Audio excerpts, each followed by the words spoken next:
November 6th, 2024. Welcome to the newspaper review segment of Good Morning Africa with yours sincerely, KOKO ALORMASOR. A reminder that, as usual, this show is live from our studios here, number 48, Monica Street in Abelegbe, Accra, Ghana. Also, we are live in 46 other African countries via satellite. In some parts of Europe, you can find us.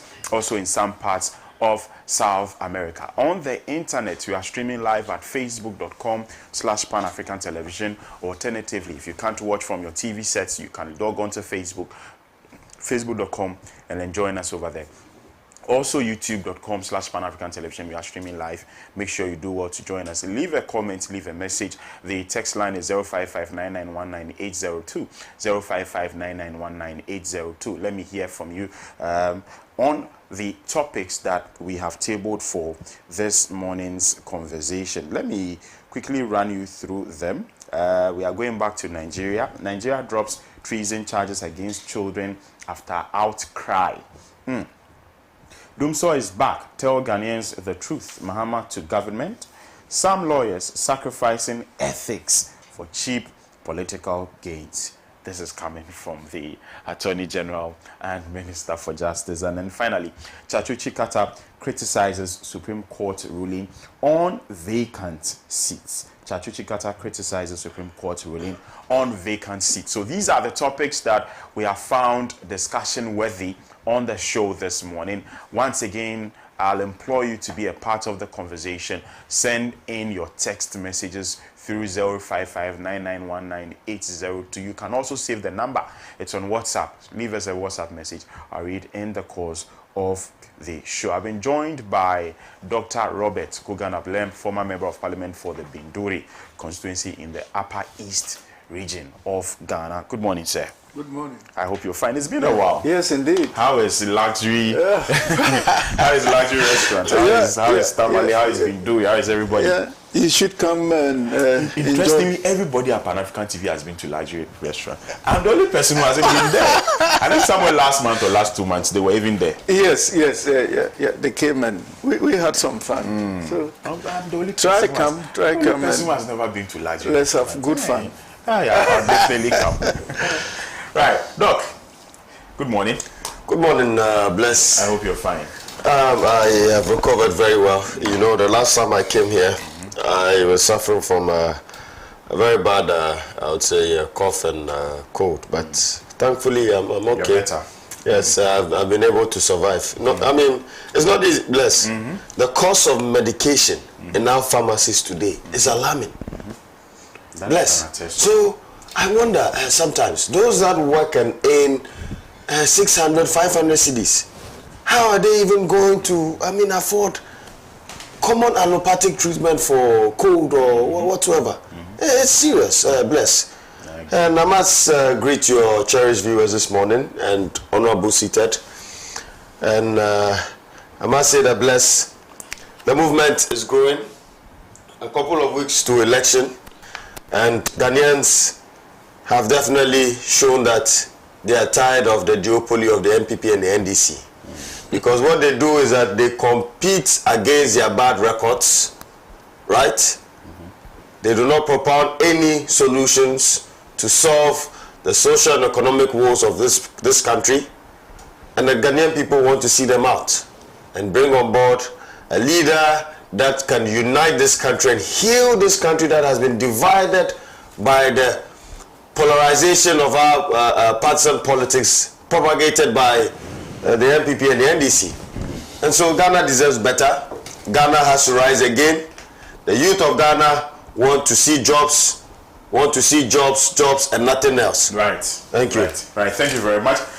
Without further ado, we'll get into the conversation, we'll get into the discussion. But before we even start with our Nigerian story, we all know for a fact that the United States of America, one of the world superpowers, if not the biggest, perhaps there's the arguments that the US is the biggest, country in the world in terms of might, in terms of everything you put together. But they are the polls, and it appears that there has been a change of government. It appears from all indications that there has been a change of government over there in the United States of America. I'm just reading someone's status. It said the UK has reset, the US has reset. It's time for Ghana to reset. But let me pick your brief thoughts on happenings in the United States. Yes. For Donald Trump, who in his first tenure came under immense criticism, for him to have even gotten to the high office of presidency of no other nation than the United States, it was questionable that such a person would be there. But he lost the 2020 elections. He's come back and he's actually won. If the figures we are getting are anything to go by, he's actually won the elections. Despite everything that they've said about his character and the kind of person he is and all of that, he has won the elections. What does this say about the United States of America? And what does this mean for other countries in the world? Because we know that decisions taken by the United States has a rippling effect, or it's a cascading effect on other countries, including Kwame Nkrumah's Ghana. Yes, you would realize that Biden pulled out of the race at a point in time where it was quite difficult for the lady to make it, because Trump, even though came out of lost the elections in 2020, he continued, and everybody knew that he would come back, and that created a conducive atmosphere for this huge win. But it is good because most sitting governments, as we see, have failed the people. And particularly, it's a good omen for Ghana, knowing quite well that to reset the country and to make sure that Ghana becomes great again, then there would have to be a new government of His Excellency John Dramani Mahama. Having said that, as we are aware, Trump is not a good lover for Africa. You know, he had said several times that Africa was a shithole. Apart from that, in modern times, he is the only American president who hasn't visited the continent. And that is serious. That is very, very serious. Not even one country in his first 4 years. And so we are hoping that he will change his attitude towards Africa. He would become respect us a bit. And if you realize his campaign, there was no message as such. You know, his messages were to make sure that he builds a huge wall again, continue with the wall, and reduce migration to the USA, which certainly will affect Africa. And so things like that are not going to help us in any way. His idea of, bringing back the factories, from other countries to the USA, and making sure that other countries do not, measure up. Particularly, trying NATO is now going to be in a crisis because NATO, if you reduce the powers of NATO, then invariably the protection of very poor countries, military-wise, is going to reduce, and that would have an impact on the world stage. And so we look forward to him having a more reconciliatory tone with Africa. Don't call us a shithole. We are doing our best to get out of our mess, but this is where we are. And we are hoping that our leaders will begin to appreciate the fact that we have to make our own country great. Nobody can make it for us. We can't over-rely on America. We can't over-rely on Europe. We have to make sure that we do the right things so that we see prosperity in Africa. Right. Dr. Ramsey, I'm particularly concerned about, and I think everybody is, I'm particularly concerned about what will be his foreign policy. And I'm situating this conversation in the happenings, especially between Israel and some other countries, particularly Palestine. What has I'm not aware of that, but what has Trump's position been on these issues, and also the now Ukraine, Russia war as well? Yeah, I would say that the conflict between Israel and Palestine was still ongoing, but not escalated in what we see today as a genocide committed by Israel on the innocent people of Palestine. Trump was known to establish an embassy in Jerusalem for the first time and recognize Jerusalem as the capital, right, of Israel instead of Tel Aviv, and which marked a lot of controversies around the world. And it was even against the UN resolution of a two-state solution that unfortunately these two sides have not been able to meet. Trump has been seen to be, I would say, a bully. And a lot of these European countries, especially NATO, have not had an easy dealing with him. And I quite remember during his tenure as president, he forced NATO to pay their fair quota as far as the military or security expenditure of the bloc is concerned. And they were of the view that, America, you are a big brother. And so since you are a big brother and we are all under you, you should take care of us whilst we also contribute what we can contribute. But unfortunately, Trump did not like that idea. He has been an adamant critic of NATO in this regard. When you also go to the Asian region, we saw under his presidency issues with trade with China. There was a trade war with China where he increased tariffs on certain Chinese products, right, coming to the U.S. market, like steel.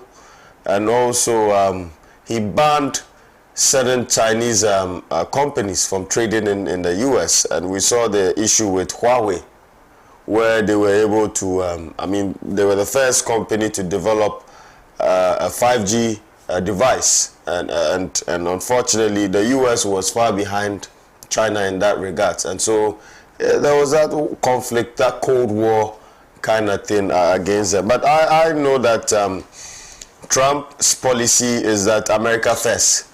He wants to close the borders and he promises to deport more people, including citizens of America. Listen to this.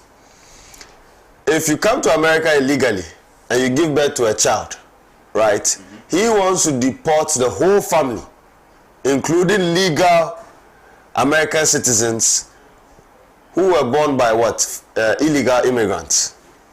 And so I don't think that this policy would occur well with the Democrats and other, CSOs in America that are fighting for the rights of illegal immigrants. America is not owned by, we all know that, the whites. Yeah.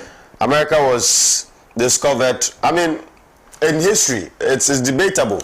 People say America was discovered by Christopher Columbus.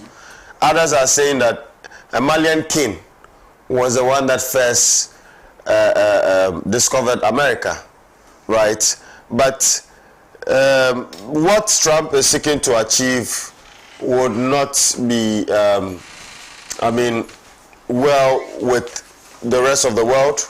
We live in a global village where we all are interrelated and interconnected as citizens, global citizens. And for that matter, America enjoys a lot from the global goods. And for Trump's foreign policy in this regards, I think that it will be quite disruptive. And I know that the leadership of Europe, I hear Russia and some powerful countries in Europe did not support Trump's bid to come back again. And they give their support to Kamala. Yes. Because of how disruptive and how he talks loose on certain issues and how he bullies his way out.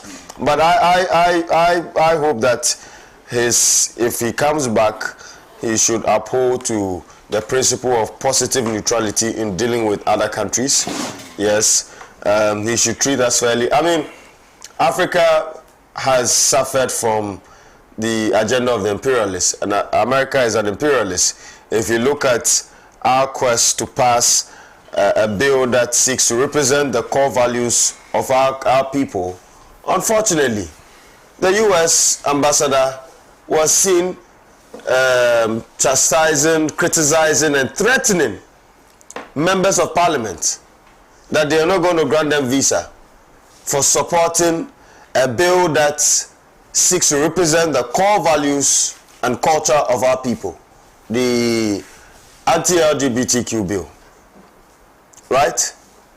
And so we are saying that Ghana is a sovereign country. The UN Charter is clear on non-interference in our local issues, right? Issues that pertain to the desires of Ghanaians, because the sovereignty of this country lies in us. And so we've seen that all the time. All these foreign powers, especially the US, will try and bully us through using their aid system, through US aid and all that, to try and get certain policies passed in their favor. We are Ghanaians, for God's sake. We are opposed to certain principles and values.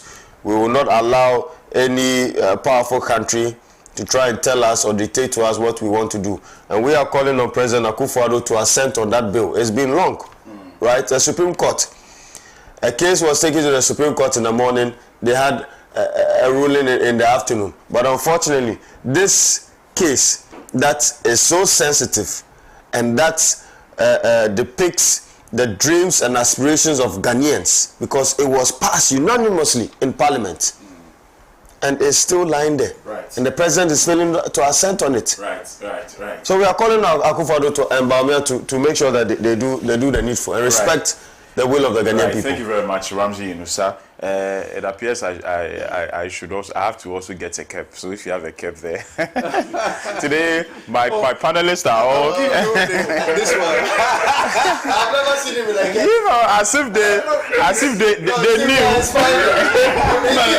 We have enacted a change here. Yeah. The change has started here. Last week I wore a cap. We have enacted Last a week change. I was saying, did you wear a cap? I've never seen something like that. You didn't wear a But cap. indeed, we've enacted a change. So you wear sometimes.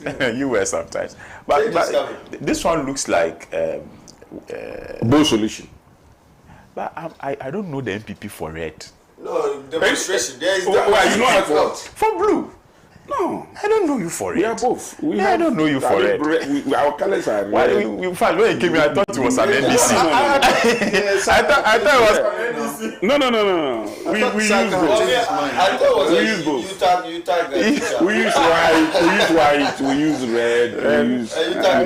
Yeah, white and blue, but red. I don't often see it with them. Yeah, but I know the red. I know red is part of your colors. Yeah, but I don't often see you know we are white and blue. You know we are conservative. They say conservative party. And that is exactly what is happening in the United States. So the Conservative Party has won. And so consecutive. No, it's not Yes. consecutive. Conservative. Conservative. Yes. Right. So I'll come to Saka on the U.S. So we are elections. winning everywhere. I'll come to Saka on the U.S. elections. I have something from Al Jazeera, and this is what people who are in Palestine have been saying about this election. Amma Jude says, if Trump wins, disaster has befallen us. Trump's presidency was disastrous for the Palestinian cause. He recognized Jerusalem as Israel's capital, and normalization with Arab countries increased. If Trump wins, we will be displaced to the Sinai Peninsula in Egypt. Israel has already enacted much of Trump's plan to displace us from northern Gaza. If Trump takes office again, he will finish the plan. More than a year has passed and we are still stuck. No work, no water, no safe place, no food. Our sadness is deep. I think that from both sides, whether it is the Republican Party or the Democrats, whether it's Kamala Harris or Donald Trump, I don't think that anything August. I think Trump is a better option than Biden. You think so? I mean, Trump will not allow Israel to do what they did by destroying and trying to even exterminate everybody. Yes, the U.S. in general are against the Palestinians, and they are in support of the Palestinians. So whoever, I mean, whichever regime comes, they will continue with that. But I'm saying that between the two devils, Trump is the better option. But do you also not think that, I mean, is it not under Biden that all this carnage is going Yes, I mean, we understand. But something caused something. But nothing caused anything. No, something caused something. I think it was October of... 7th Yes. I mean, that ignited it. Yes, that ignited they it. Use it. And if that ignition perhaps had occurred under Trump, perhaps would have seen worse. No, I don't think so. There can never be a worse situation than what happened. You see, there has been an apartheid regime in Gaza. Yes. And with the West Bank for over 30 years now, right? Yes. And this is as a result of the Balfour Declaration caused by the British. So the problem originates from the West, where in history actually they conspired with the Arabs, right, in order to defeat the Ottoman Empire. They promised the Arabs that they were going to guarantee them independence if they all come together and help defeat the Ottoman Empire, which parts of the Ottoman Empire today is that land we call Israel and Palestine. And so they are the remnants of the people of the Ottoman Empire. You understand what I'm saying? And so the problem that we're facing today is as a result of the West. The Baku conflict is also as a result of the British government, colonial government. So clearly, if you look at issues across the world that deal with allodial rights, right, most of them, if you trace them back, is due to the colonial regime and government. So I mean, conclude on the USA. I mean, it was briefly. I mean, it's actually not part of the topics, but I think it was proper. What do you make of Trump's victory? I mean, it strikes Triumph. Yes, Trump's triumph. What do you make of Trump's triumph? Yeah, well, I mean, let me say good morning to our cherished listeners. Good morning to Honorable and my brother. I mean, who are remnants of the NPP. I mean,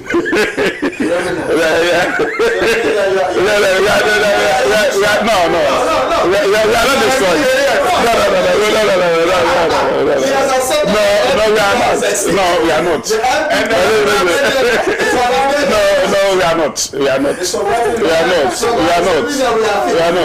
are not. I'm saying you use the word remnant. That's I'm saying that. Good morning to everybody. First of all, I mean, we all know that Trump was going to win. It was so palpable. The signs were all over the place that the Republicans, this was their time. And if you look at Kamala Harris, I mean, she was not prepared for the job. We all know that.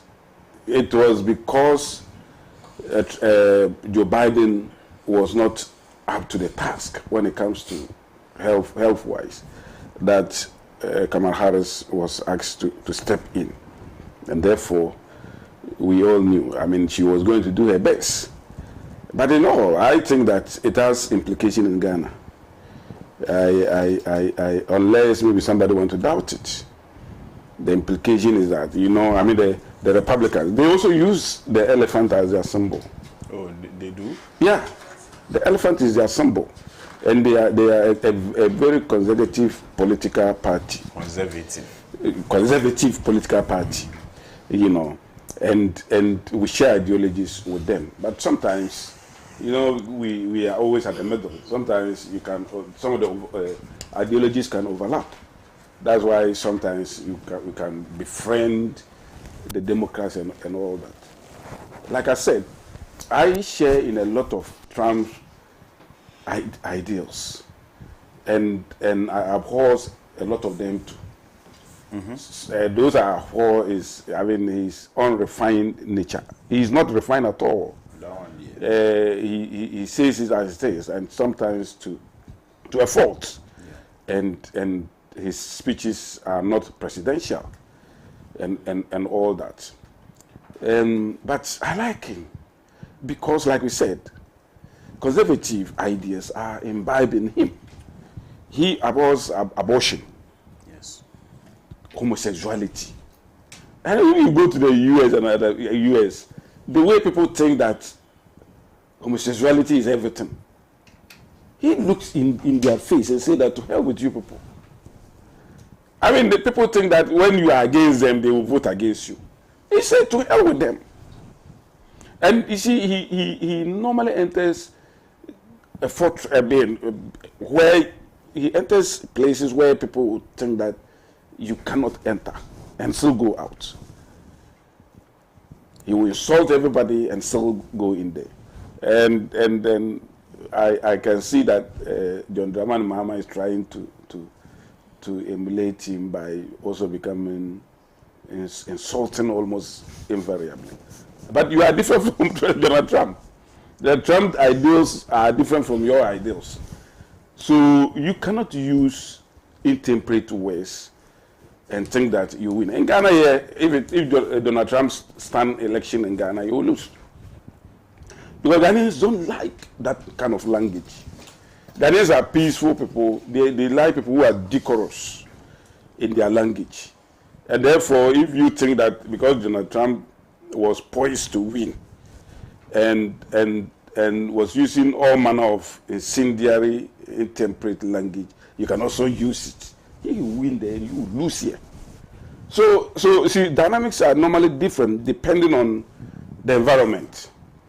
What is acceptable? For instance, you use the word silly, that was said in stupid. You use the word stupid, that it was said in the past, in the U.S., and then you think that you can use it here. It's not acceptable here.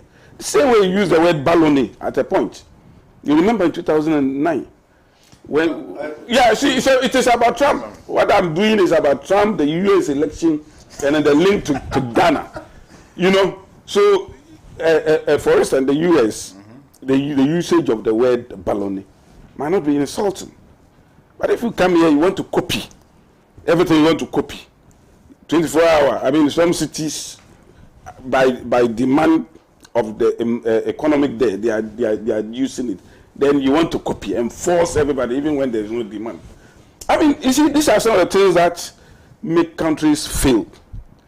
And for me, I think that Trump victory is a victory for people who think straight. Is a victory for the new patriotic party. Trump victory is a victory for all of us. I mean, you can see that despite everything, the U.S. people have shown once again that they are not prepared for woman president. I was rooting for Bill Clinton in 2016. Hillary Clinton. I thought Hillary was going to take it, even though she won the popular vote. She fell short of winning the electoral college vote and all that. And then look at what is happening. I mean, he mesmerized. I mean, he showed Kamala Harris a smoothness level. And for me, that tells you that the United States of America, the so-called civilized nation, are not prepared for a woman president, as at now. But maybe in future it will happen.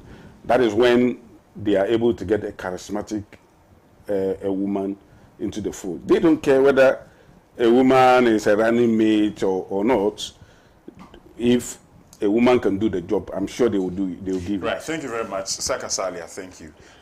We still have a lot of issues No, to. I think he has made some points which we need. No. So when you are I'll give you the time. So we are our time is far gone. You know, Ghanaians Dr. Rob, Dr. Rob, than a lying person. Bawumia is known as the biggest liar, political liar in Africa. Yeah, so you don't go there. So I'll go to the point that Donama is being called names. no, you can call them. I'm telling you. I want to Please let me make this point. You see, it's better. Who is the most? Who will you trust, Bawumia or John Mahama? Bawumia, somebody who are consistently lied and has proved everything. A consistent liar like that. Not lie about Very dishonest. Very dishonest. Oh, come on. that's what they do. John Mahama. Very dishonest. You know that? All of us know that. Yes. Everyone to see The implications of who is a better life.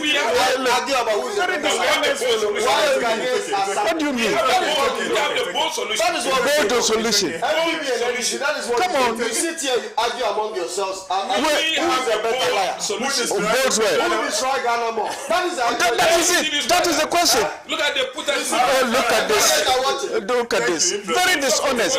And deception is what is killing our country. You just, everybody knows. This is all what you know. Very dishonest, John Dramani. You say John Dramani. Maybe we'll have a special election for them. Who is a better liar? No. Please, let's always do the thing. We all talked about the implications. Yeah, the implications of Trump's victory to Africa. That's what we're talking about. And then Right. Dr. Rob. you go and you are bringing talking about somebody who is known to a very dishonest fellow who will go and steal salad rice and you know that Dr. Rob. Dr. Rob. Oh, come on. First president in this country. Dr. Rob. To have taken for an expedition. For my expedition. Did they go to corrupt individual and you are supporting him? And you are happy that you are supporting your man. Corrupt individual like that. You will support him. It's okay. It's all right. What you should tell Ghanaians is 32 years of power. What are you doing? It's okay. It's okay. It's okay.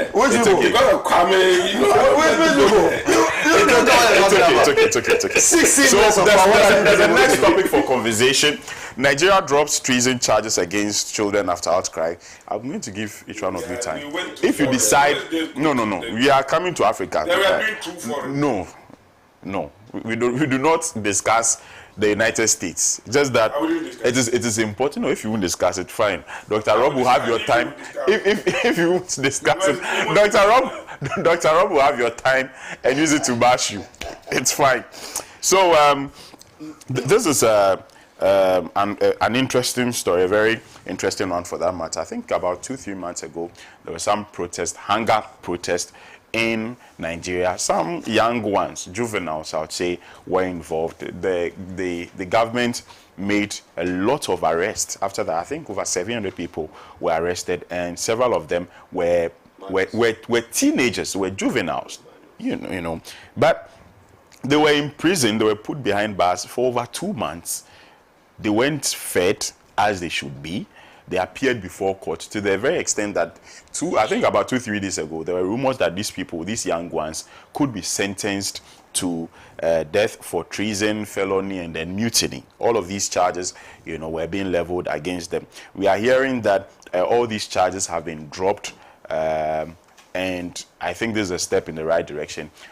A lot of pressure had to be put on the ruling government, including the president, before they kowtowed to these pressures and then dropped the charges against these children. Briefly, I don't want us to spend so much time on this. Briefly, let's start the conversation on this one. Some 3 minutes each, and then we come back to Ghana. Dr. Rob. Yes. What happened in Nigeria was young men protesting against bad governance, and they wanted the end to bad governance. And they were detained for over 3 months until they were brought to the courts, and some of them started collapsing out of malnutrition and the bad situation in the detention centers. This is a lesson for us in Ghana. When you detain somebody who is just protesting for the good of all, not for the good of a few, and you detain him unlawfully, this is the consequences you get. But the good thing about Nigeria is that the president has asked that the police and the courts who detain these people should be investigated beyond the legal limits for detention. In Ghana, we are aware that people can be detained and made to be in detention for as long as the police or the prosecutors put them there. The judges would support human rights in other when it comes from Mr. A, and deny human rights when it is a matter for Mr. B. That is the level of dishonesty we find in this current government. That is the level of unethical principles that are being applied by this government. And so for me, yes, we know that this was a suppression of the freedoms of young people in Nigeria. They wanted to suppress them and suppress them for good. But the truth will always stand. And that is what we see today. that the president himself had to intervene for them to be released, and not only for them to be released, but to investigate those who perpetuated this inhuman act against ordinary citizens of Nigeria. I would want that replicated in Ghana, where we know that nobody is supposed to be detained for more than 48 hours. But we had the case of the last demonstration in Ghana, where people were held for more than 3 weeks, and people went to hospital and were denied medications. And we take this as a joke. And we don't know that some of the health conditions that came up for these young people in Ghana can be, the thing that will perpetually lead to debilitation. We in Ghana must sit up and make sure that we uphold the rule of law. We talk with our mouths, yet we are unable to ensure that we enforce freedoms for all Ghanaians. Right, thank you very much. Saka. Yeah, I mean, thank you very much. Let me say that it is good that those trump-up charges has been dropped. I cannot understand for the life of me that a child would be given a treason charge just for mocking a governor.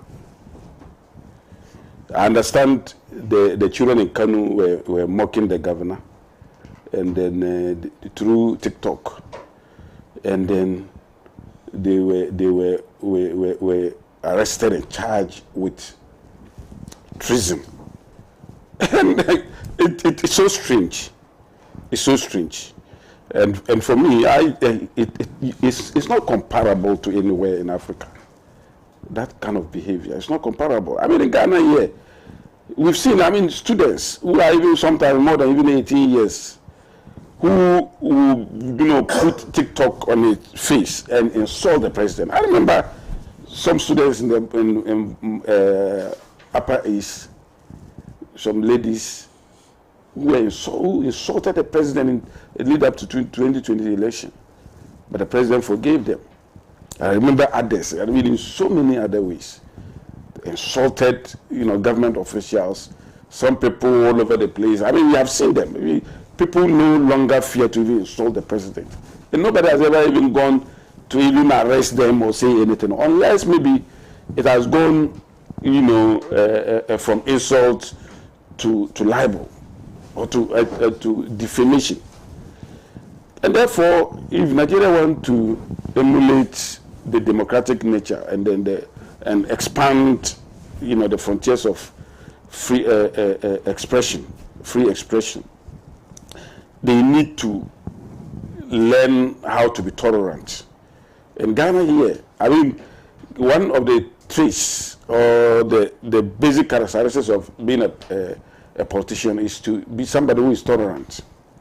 That's the reason why anybody, any Tom, Dick, and Harry can sit anywhere and say all manner of things. Call people, name people that are not even their class. You can call a doctor a liar when in fact there is no iota of truth. I'm not even talking about what I'm not talking about what Honorable is doing here. I'm talking about what his people have been doing. But it's not even about doctor. It's not even about being the doctor. Yeah, that's what I'm saying. Somebody that that he when it comes to even the field, he's an expert. The economy. Yes. When it comes to, of course, you don't know what expert is. Go anywhere in the world and ask which economy in the world is not suffering today as we are speaking. Come on. So it has nothing to do with disease. It has nothing to do with whether or not you have experts in your country. I mean, when the reality dawn on you, solve the problem. But there's problems are being solved. The problems are being solved. The problem is the gallon of fuel that the gallon.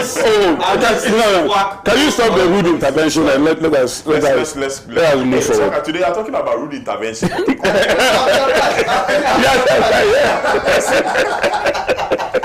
You have put it so something like gold for oil. If we did not have gold for oil, I don't know how much fuel would have cost in this country. Okay, if you are done with the Nigerian bit. So I'm not done. So the Nigerian bit is the point is that it is good those charges have been dropped. Right. And it is good for democracy. It's good that the public brought pressure to the government to drop those charges, because you cannot charge children just for mocking at a governor, and I don't know what they mean by treason. I mean, treason is the highest form of crime. Against the state, yeah. Yeah, it's a higher treason, and for anybody to now say that, oh, just for mocking a governor, it means that they have committed the highest crime of the land, and therefore, if for instance, if they were found to be guilty, it means that they could go for life in prison or even death.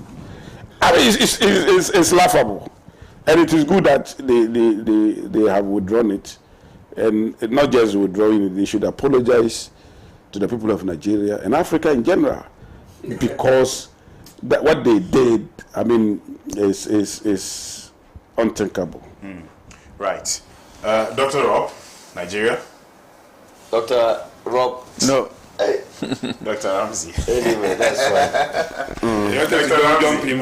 Doctors. Yes. Bless. I mean, the happenings in Nigeria, I feel highly melancholic about this issue. If you look at the UN Convention on Child Rights, Article 37, it states, and I read that, neither capital punishment nor life imprisonment without possibility of release shall be imposed for offenses committed by persons below 18 years of age. No child shall be deprived of his or her liberty unlawfully or arbitrarily. And the Nigerian judicial system is no different from that of Ghana. We see a lot of politicians, people with power, try and use the law in their favor. And that is why Honorable Alan Kodo Tramantin, in his remarks on the issues pertaining to Ghana, has called out on arrogance of power held by people in high office. And it's no different from Nigeria, that politicians, the political elites, things that do not favor them, they try and use their power to bully innocent citizens.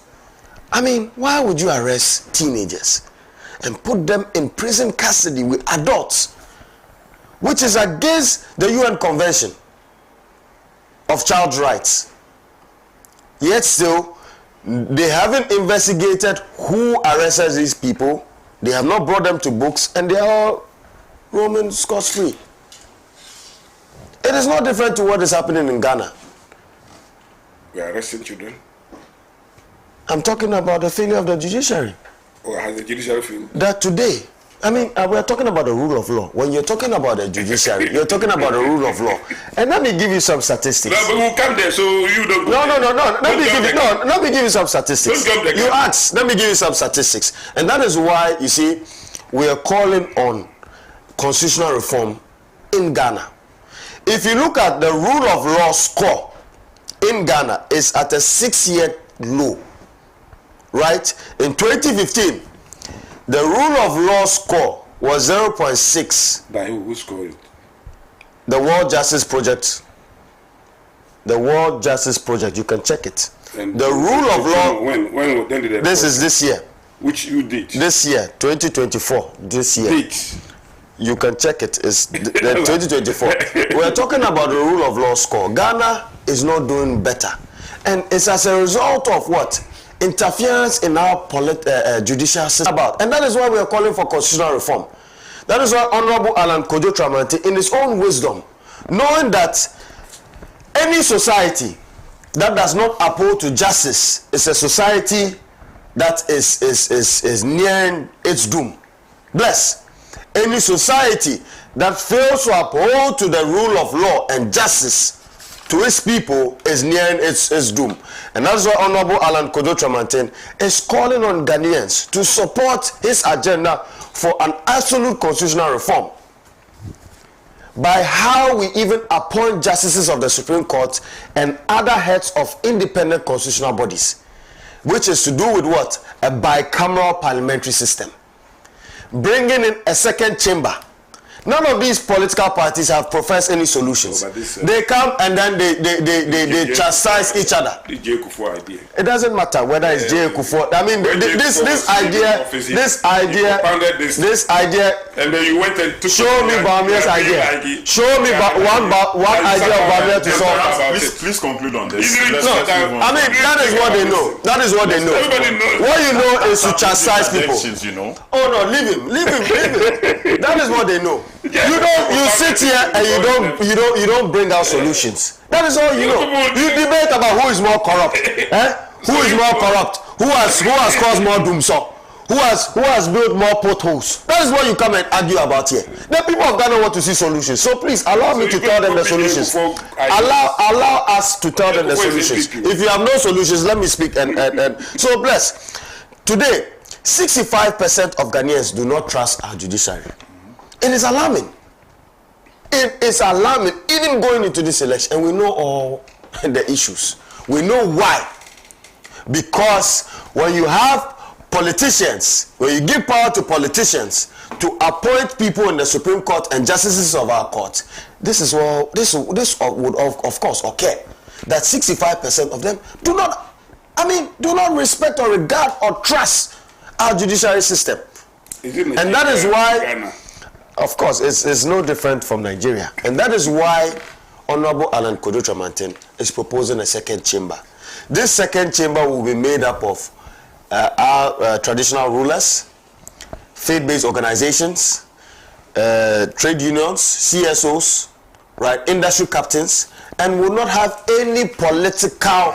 It will be an apolitical chamber, so that we will not see the repugnant acts of the duopoly of the NPP and the NDC, but we will see a chamber that will be well represented by different facets of our society, that would have the legislative backing to appoint heads of independent constitutional body.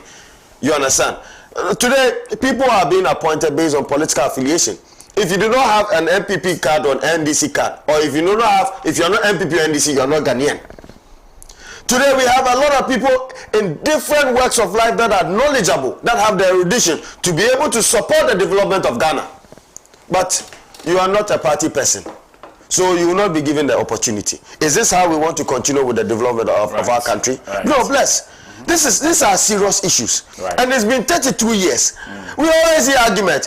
Who is more corrupt? Who has caused more doomsday? We're talking about Nigeria. No, so please. No, I've ended with Nigeria and I've ended with it. So please. Thank you. Alan played a very big part. I'll read some messages. Kindly, gentlemen, kindly. Hello, Bless. Is Saka talking about someone? Hello, Bless. Is Saka talking about someone someone copying? Has he forgotten how Akufo-Addo copied the speech of George Bush word for word during his inaugural speech? Abdulaziz from Accra. Good morning to you and your panelists. This is Adam Kola from Tamale Central. You see what happened in U.S. Shows victory beckons for the NDC. Ghanaians know the policies Mahama is coming with. So we Ghanaians will take another independent, we'll celebrate another independent for ourselves on 7th December 2024. Send my greetings to Haj Tanko Maida. Abbas Amogobo from Ofinzo says, where has Bawumia been hiding all these 8 years with all his ideas as head of the economic management team? He never saw it necessary to implement them so the youth can get jobs to do. And now that the defeat is staring at him in the face, he thinks throwing it at us will do the magic to get him elected. We are not impressed at all, Dr. Bawumia. God willing, JM will become our president come December 7. Hello, Bless. Kindly find out whether an MPP delegation led by the National Communication Officer ever went to the U.S. to lend support to Kamala Harris in a presidential campaign. And if confirmed, what's Saka saying? We have never... Thanks. From Martin from WA. Good morning, Bless. Saka is shaking about the development in America. Ghanaians are surely going to do the right thing by pushing this corrupt state looters by hyping on needless negative personality profiling. He hardly talks about the socioeconomic needs. He hardly talks about the socioeconomic needs of the people which patrons waste their time every morning to listen to. Good morning, Bless, and your able panelists watching you live from Lagos, Nigeria. Bless, General Secretary of GFP George Afo, and said the media and the general public should disregard any letter supposedly issued by the organizer Richard Boche of GFP address to the chairperson of the Electoral Commission, indicating the party has officially withdrawn from the 2024 presidential race as fake. The public should treat that fake withdrawal letter with all the contempt it deserves. The General Secretary, George Afo, said the party has successfully filed their nomination. Philip Apiakubi is their presidential candidate. Organizer Richard Boche act is criminal. Dr. Mahmoud Baumia, Napo and Wutumi, you people have failed with all your shenanigans, gerrymandering and Machiavellian tactics. Okay, thank you for your message. I think Saka got a problem. Akufo-Addo plagiarized in his official presidential speech and played like it was his own lyrics. Mahama never did such thing. Okay, all right. You didn't tell me your name and where you sent your message from. Let me read the last one. Bless, good morning. You see the way both NDC and MPP behave during discussion. That shows they have nothing good for the nation. Sent your message from. Let me read the last one. Bless, good morning. You see the way both NDC and MPP behave during discussion. That shows they have nothing good for the nation, Ghana. I urge all Ghanaians who want Ghana to regain its faded image by the unconcerned attitude of both NDC and MPP to massively vote for Alan Chemanting John to change the faded image of Ghana for better. My regards to the Movement for Change member on the show, Reverend James Kweku Usu, sub-zonal leader, Movement for Change, Bosume Frehum. And finally, this one says, America has rejected their driver's mate. Okay.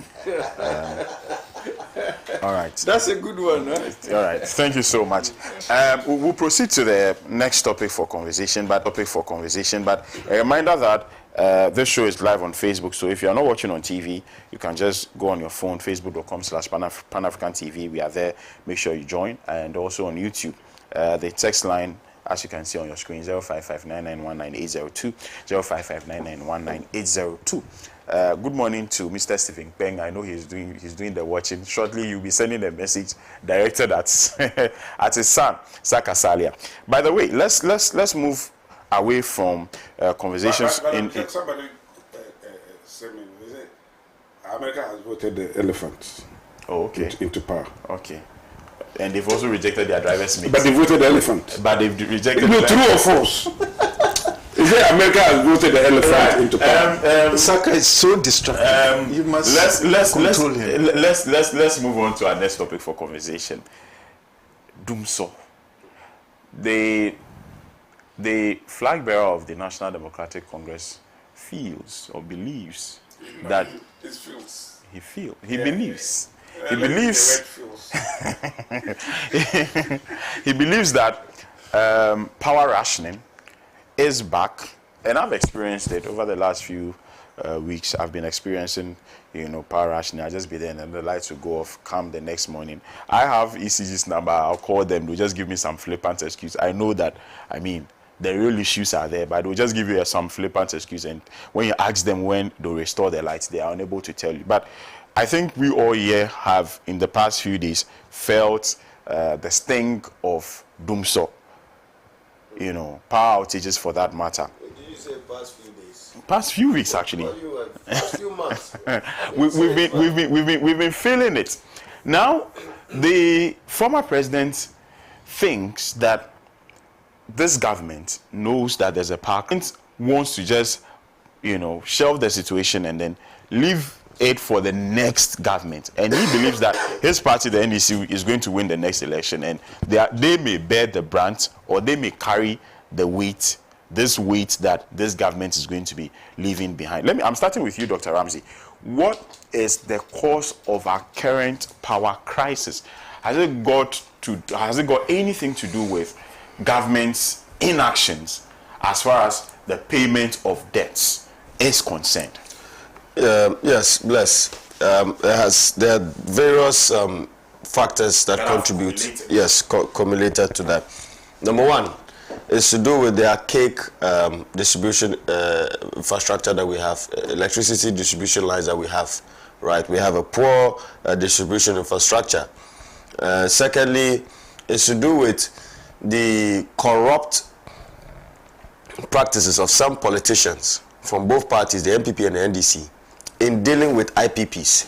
So you quite remember, under the tenure of Mahama, right, there was a take-or-pay agreement with IPPs that caused the public purse a loss of a tune of over 12 billion Ghana cedis, right?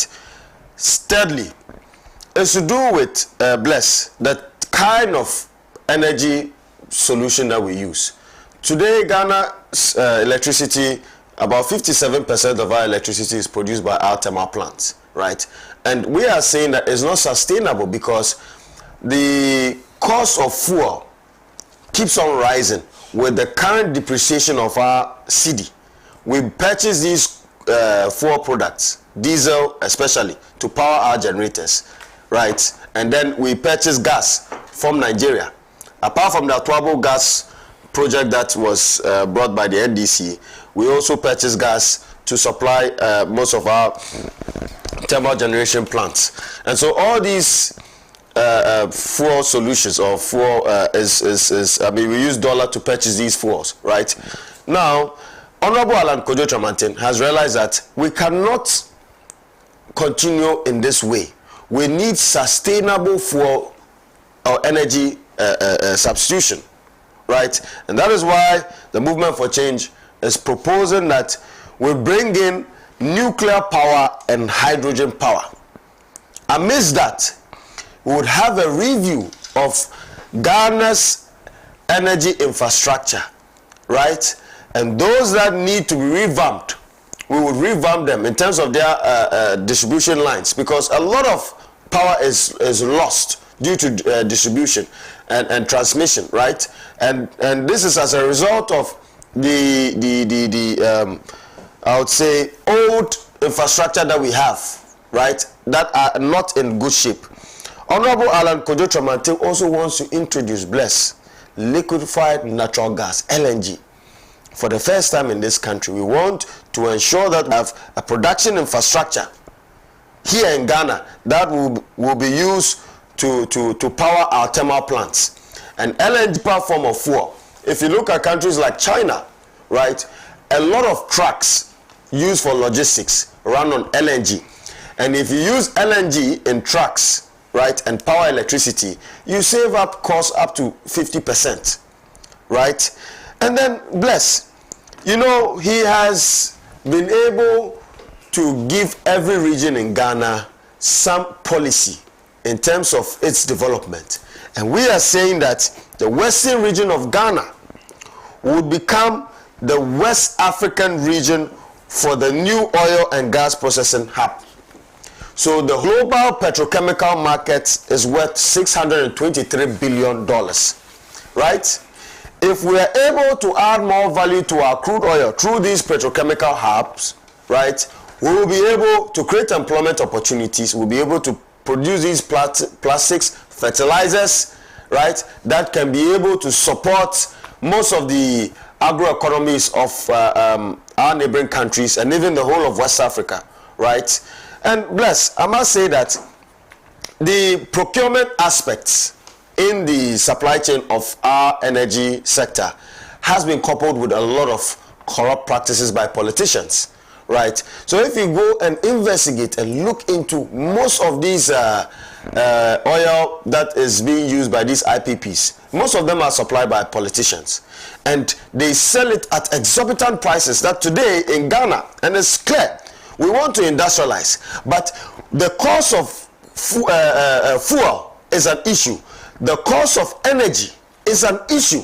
And Honorable Alan Kojo Tramantin has proposed to salvage the current energy crisis that we're suffering from. And we promise that, bless, within 6 months of an Alan Kojo Tramantin presidency, Dumsor will be stabilized. We will not have Dumsor within 6 months of an Alan Kojo Tramantin president. And also to do with the privatization of ECG. Yes, we believe that we have to outsource certain retail aspects of ECG to the private sector so that the operations will be efficient.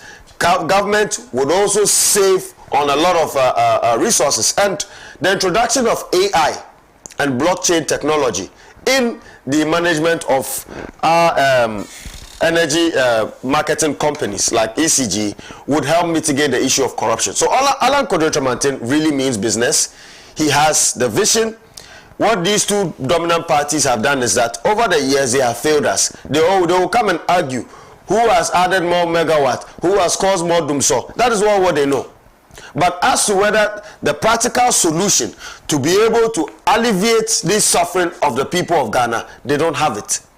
And that is why we need to move away from the duopoly of the MPP and the NDC. And this is a real conversation. I mean, can we imagine a Ghana that will be led by no other person from these two dominant parties? These are the conversations we need to begin to, because a person who has not been able to provide you with that social and economic development since the inception of our fourth republic, and there's 32 years now, cannot guarantee you prosperity within 4 years. It's clear. If for 32 years you look beyond these two dominant parties and bring on board a leader that can unite Ghana, that can ensure that he creates an environment to attract all talents, right? All talents, irrespective of where they are coming from in terms of their tribal affiliation, their religion. Today, both of them are propagating the ideology of religious politics, which is not healthy for our democracy. Tribal politics is also killing our political landscape, right? As for partisan politics, it has done the damage. And that is why today, a lot of public polities are running losses. They are not efficient.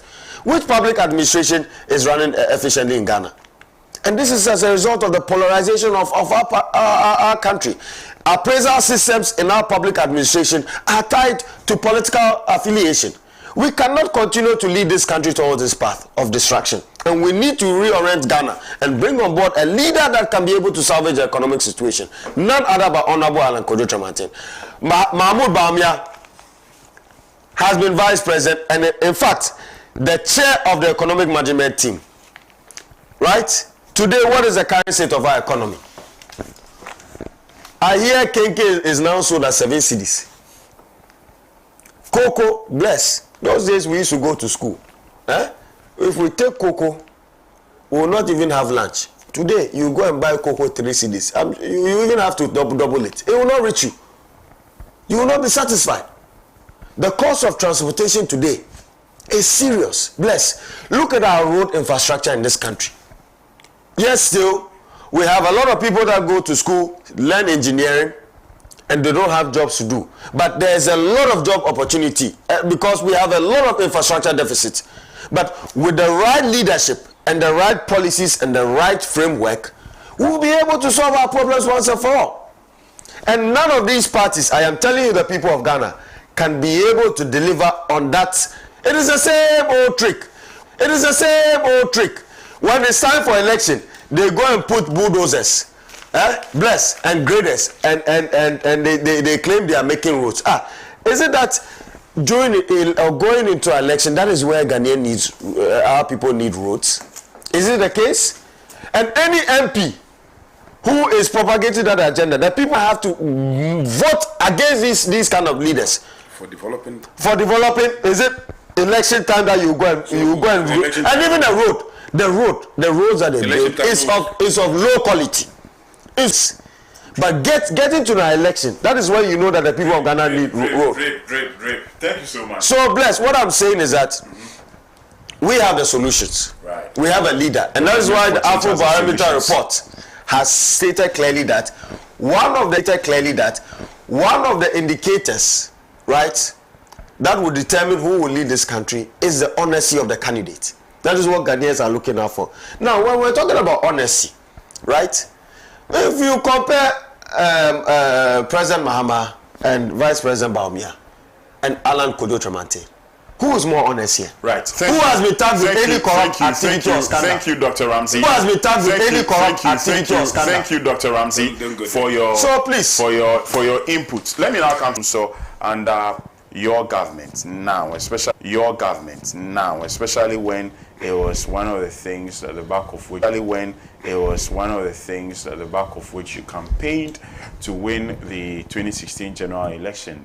There are allegations against your government that you've been unable to add not even a single megawatt to the national grid, and you have refused and you have reneged in your duties to pay the independent power producers, and that is the reason for which we are experiencing a power rationing. Yeah, first of all, let me say it. That is the reason for which we are experiencing a power rationing. Yeah, first of all, let me say it emphatically, without missing any word, that we are not in doomsday. And we are not in doomsday. We sometimes have intermittent power outages, and for the past 2 weeks or 3 weeks, we've had it, especially in some part of Accra, and the light go within 2 hours or sometimes 1 hour, then it comes back. That is not what we call doomsday. That is not what we call doomsday. You see, 1 hour. I can understand the reason why John Mahama and his ilk want Ghanaians to think that we are in doomsday, and therefore want us to be discussing it, so that it will be like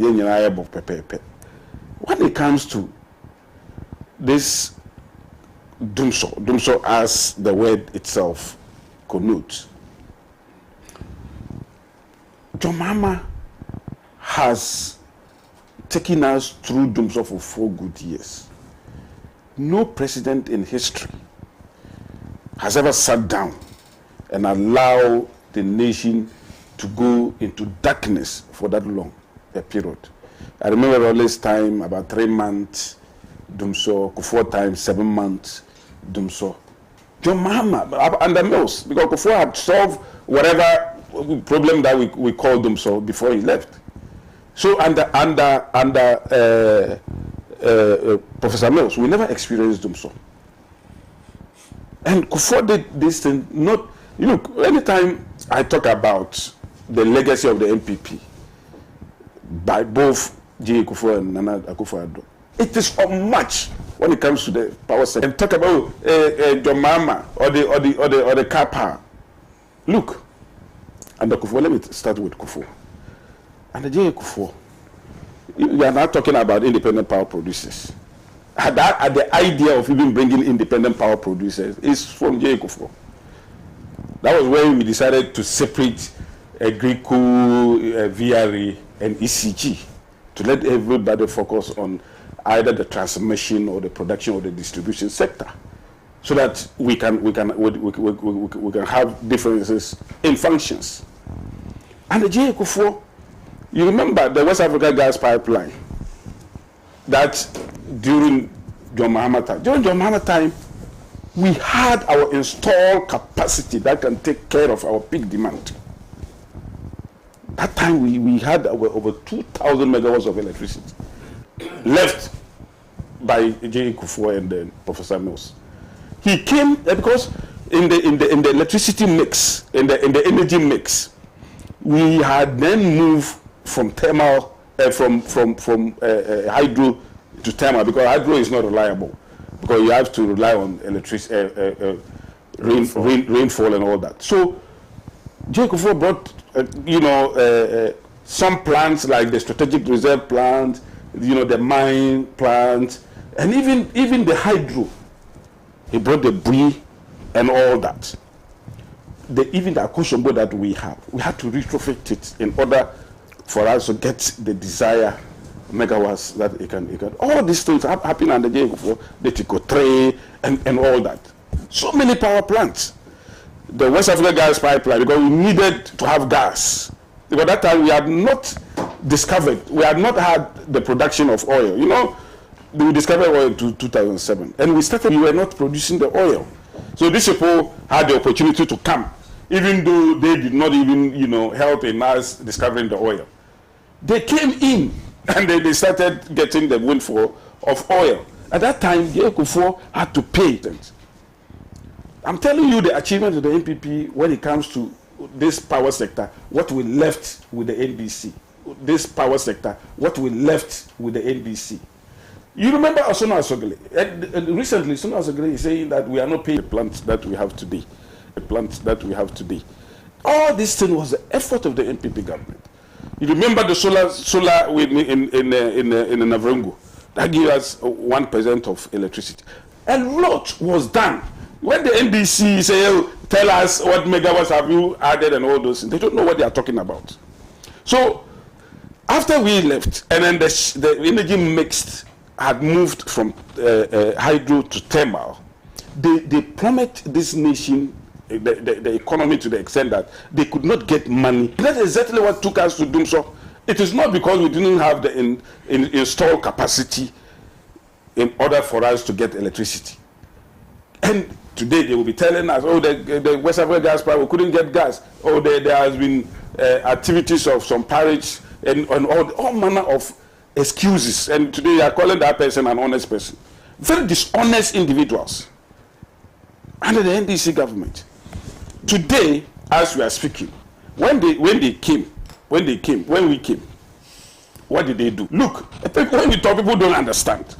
The Ameri, see that we are calling it Ameri, but Ameri is not the Ameri is the only Africa. They put something together in order for them to use and then go and acquire. This one is a General Electric plant that you can take money and go and buy. That you can take money and go and buy and bring. It took them 4 years to bring. It took them 4 years to do so. Even the 4 years, they had to let somebody be in the middle. That is the Ameri people. The Ameri people didn't use their money. That is the Ameri people. The Ameri people didn't use their money to go and buy their plant. They didn't manufacture it and all that. So they are just middlemen. And out of that, they packaged over 150 million. Today, when the Ameri came, we had to make good use of it because it's a Ghana's money. And what did we do? We use some of the tribals. I mean, we send them to some of the tribals. I mean, we send them to Kumasi, and then we left some here for other use. But even before that, for like 4 or so years, we were not even using the Ameri. Look at car power. What did they do with car power? Even after, let me even tell you something about this Ameri. When we brought this Ameri, they insisted that they had to get something to chop on Ameri. And even clearing of the site, a stupendous amount of money. And today, as we are speaking, I'm surprised. So as we are speaking, and you know what? No, I will tell you. I will tell you. As we are speaking, they took the car power to the western region, to Accra here. They brought the car every month. You transport gas from western region to Accra, and that also costs about 15 million because they wanted to use it for their people to chop to the source where it can feed the gas directly. So I am saying, no, you are not getting it. It's Ameri. You see, it's Ameri, so you don't get the difference. I tell you, it's Ameri. So listen. No, I mean, there is a reason. You cannot put all everything. That one is some of the time, but it's not everything. We remove our 2 or so to do so to transport to Kumasi. I understand. So I'm saying, give you your time. Conclude, Saka. So I'm saying currently, what we are doing is to ensure that we put the lights on. So why is it going on? Yes, there's a problem with gas. Why is there a problem with gas supply? Why is there a problem? There is a problem with what gas is supply. The problem? I mean, I cannot give you reason. There's over I cannot give you delay. But you see, they are talking about. You don't know the problem. But you see, but they are talking about the fact that we don't what pay. is the problem? Oh, listen, I'm talking. I'm not telling you. I will answer you. I'm not asking you what they are saying. So you said what is the problem? So what are you telling us? I'll tell you. So every government has always owed them. But the independent power producers are happy with government because every year we give them out of the waterfall mechanism, we give them $43 million every year. Then they use we share it based on their output and give it to them. So they don't have problem with government. And what their indebtedness, that the legacy debt that we came to inherit, we have put in place mechanisms where we can solve that problem. So today, I'm saying that the problem that is happening, ECG will come and do the explanation. But like I said, so you don't have an explanation to the problem. Government have always been better managers when it comes to you don't have an explanation. So Saka, you don't have an explanation to the problem. The NDC said that they thank you very much. Thank you, Saka. You cannot bring emergency plan after 4 years. Thank you, Saka. Thank you. You've had your time. I'll come to you. Just finish speaking. Point of honor, please. He made mention, and I want to fact check it for the record, because you can't sit here, and that is what they are known for. They come and sit here and they spill lies because they want to try and sway voters to vote for Mahmoud Bawumia. Lies will not win you this. Over 2,000 megawatts. That is what you said. Capacity. You said over 2,000. I said that we had over 2,000. No, not excess capacity. 180 megawatts of electricity. Yes. Then the thermal plants produce 801. When you add all, it's 1,801. So it's less than that over 2,000 that is here lying about. So that is not true. So I'll just fact check. I'll come to you later. Dr. Rob, proceed. Is there a wonder that this country is deteriorated because we lack people of integrity and honesty? We have people who promote deception. And if you continue to promote deception, we cannot grow as a country. Let's face the bull by the horns and say the truth. Your question is there Dumso? Is Dumso back?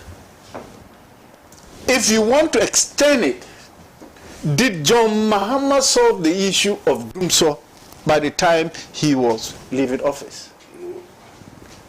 The problem we had was generational.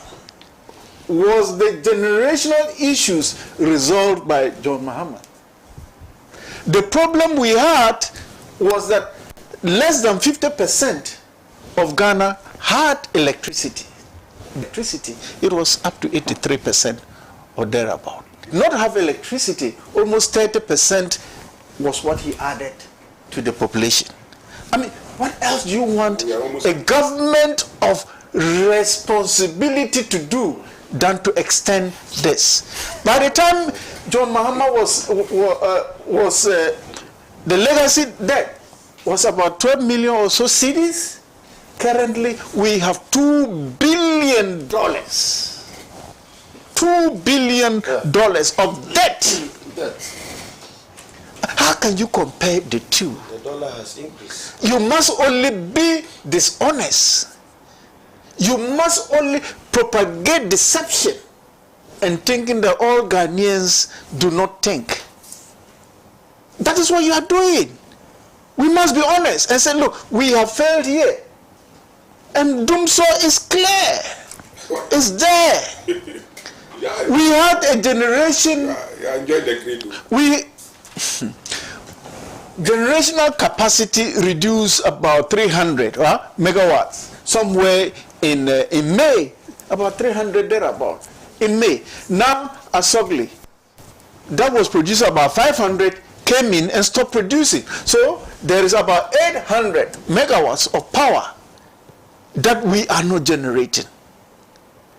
Now, when Asogli pulled out, what did they say? Oh, it will not affect anything, it will do this, it will not, it doesn't mean anything to them. You owe somebody, he cannot pay his workers, he cannot pay his debtors, his banks, and he has pulled out, and instead of having a reconciliatory message and trying to bring him back, you say it has nothing to, it will not affect the system. Yeah, yet, other IPPs have been... Yes, others IPPs, including going to Ivory Coast to import power. I mean, how can... What's wrong with that? Is it not wrong that your own citizen That's a shame. who is producing and has produced electricity, We had a deficit that we used to even I told you how export. assembly came about. can you keep quiet and then let me talk? I mean, you have been talking and I have not given you any responsible position to play. Huh? And you just talk. So No.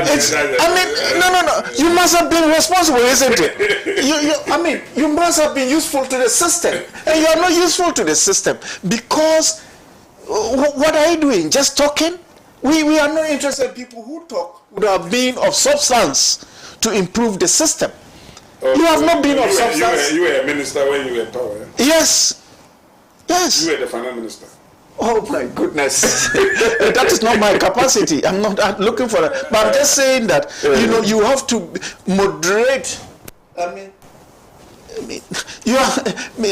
Silly comments do not send us anywhere. We want practical solutions to our problems. And the reality is that the situation we face, if generation has reduced, is common sense that they will be doomed. So, and the infrastructure has been overburdened. You recall, if you're traveling up north, you see the pylons, the new pylons your Mahama was putting up, straight to Burkina Faso. Burkina Faso is now threatening to build a dam. They will build a dam. And if they build a dam, hydro dam, what is going to affect us is that we'll have hydro dam. What is going to affect us is that we'll have reduce quantities of water into Akosomo, and we'll have the same situation between Ethiopia and Sudan and Egypt. The quarrels they are fighting now, this is what we should be looking at. And for Saka, I just look, your government is just left with some 30 days. At least present yourself to Ghanaians. Government is not left with 30 days. Whatever. It's 2 months. 2 months. Okay. Yeah. Okay, about somebody who is confused, who doesn't know what to say, who goes on stage and he's dancing. I mean, this is a joke. This is a joke. And I'm not going to comment too much on the movement people because as you describe them, they are your... But they will get vote from you too. No, they can't get vote from us. At least. Listen, let me make my point. When you're talking, I didn't talk. You see, but I won't go far for my good friend Che, because I know. But for Kwame Sudan. Yeah, but I would have gone far to describe them in the proper light, because we all know that if you really want to lead Ghana, you must form a political party, because our constitution as it is written with the idea that to govern Ghana you need a political party. No. And that listen. I disagree. I'm just of course the Supreme Court can always disagree with things that are obvious to the ordinary citizen. We're talking about constitution here. So please, let's be. No, but the constitution itself didn't say that. The executive does not entrust. So even independent, the movement for change would win. No, I mean, I'm not saying. Plus. Everybody knows that they cannot even get 2%. But the idea, they can't get what? They can't get what? the idea that cannot get 2%. you have to be a member of MPP or NDC. No, that is not the idea. Or to support or to give you a addition in governance is bogus, and we need to move away from that. You see. We had a confused person. If we are talking, Saka. Your people are not relevant. Saka. You are both failed Ghanaians. Talking. I'm landing. You see, I don't believe in this blinded support of some hero worshipping. Let me put it that way. But he's a hero. If you don't worship Bawumia, no problem. But I'm not talking about Bawumia. Bawumia is a hero. Look at it. Bawumia is the most dishonorable hero. Oh, come on. Come on. Come on. Go and ask people on the streets. Why should I who will go to the street? Because they are the voters. When it is palpable. The most offensive thing, basic thing you should not do is to go and steal somebody's rice and go and put it. You stole rice. That's your people rejected you. You stole rice. You stole rice. You went and impounded a poor man's rice and gave it to Asala. And your Bawumia stole rice. Stealing rice. Don't come and say that. Conclude on the power issue for me, please. What is the investigation on the matter of the Salah rice? That is what they do. What is it? So conclude on the power issue. Our time is up. When we are talking remnants of the NPP, Tell your people. Conclude on the power issue. Conclude on the power issue. of course, look at what they are doing. Thank you so much. Thank you. It's even more silly than even the economy. Bless. Saka. Please. Saka. Let's have decorum here. And always argue unnecessary. We want and always argue unnecessary. We want to hear so much. If you have nothing to say, please. Bless. If you yes or no. If you have nothing to say, please. Bless. If you have nothing to say, let me preach the gospel of God. He insults everybody.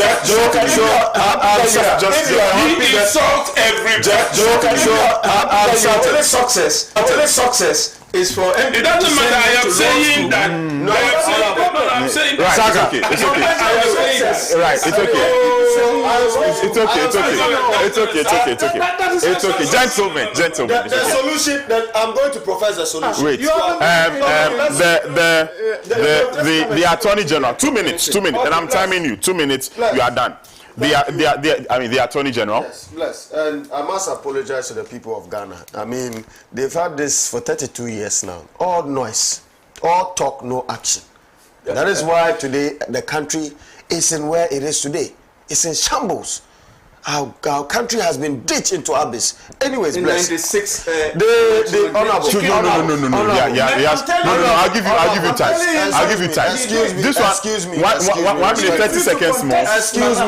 Honorable. Excuse me respectfully. Yeah. Honorable.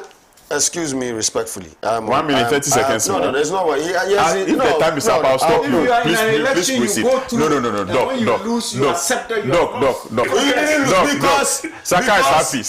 Because he owns Discuss this you topic. don't need any political If you continue, Dr. Ramsey. Anyway, bless. If you continue, we may not discuss this topic. We should the Attorney General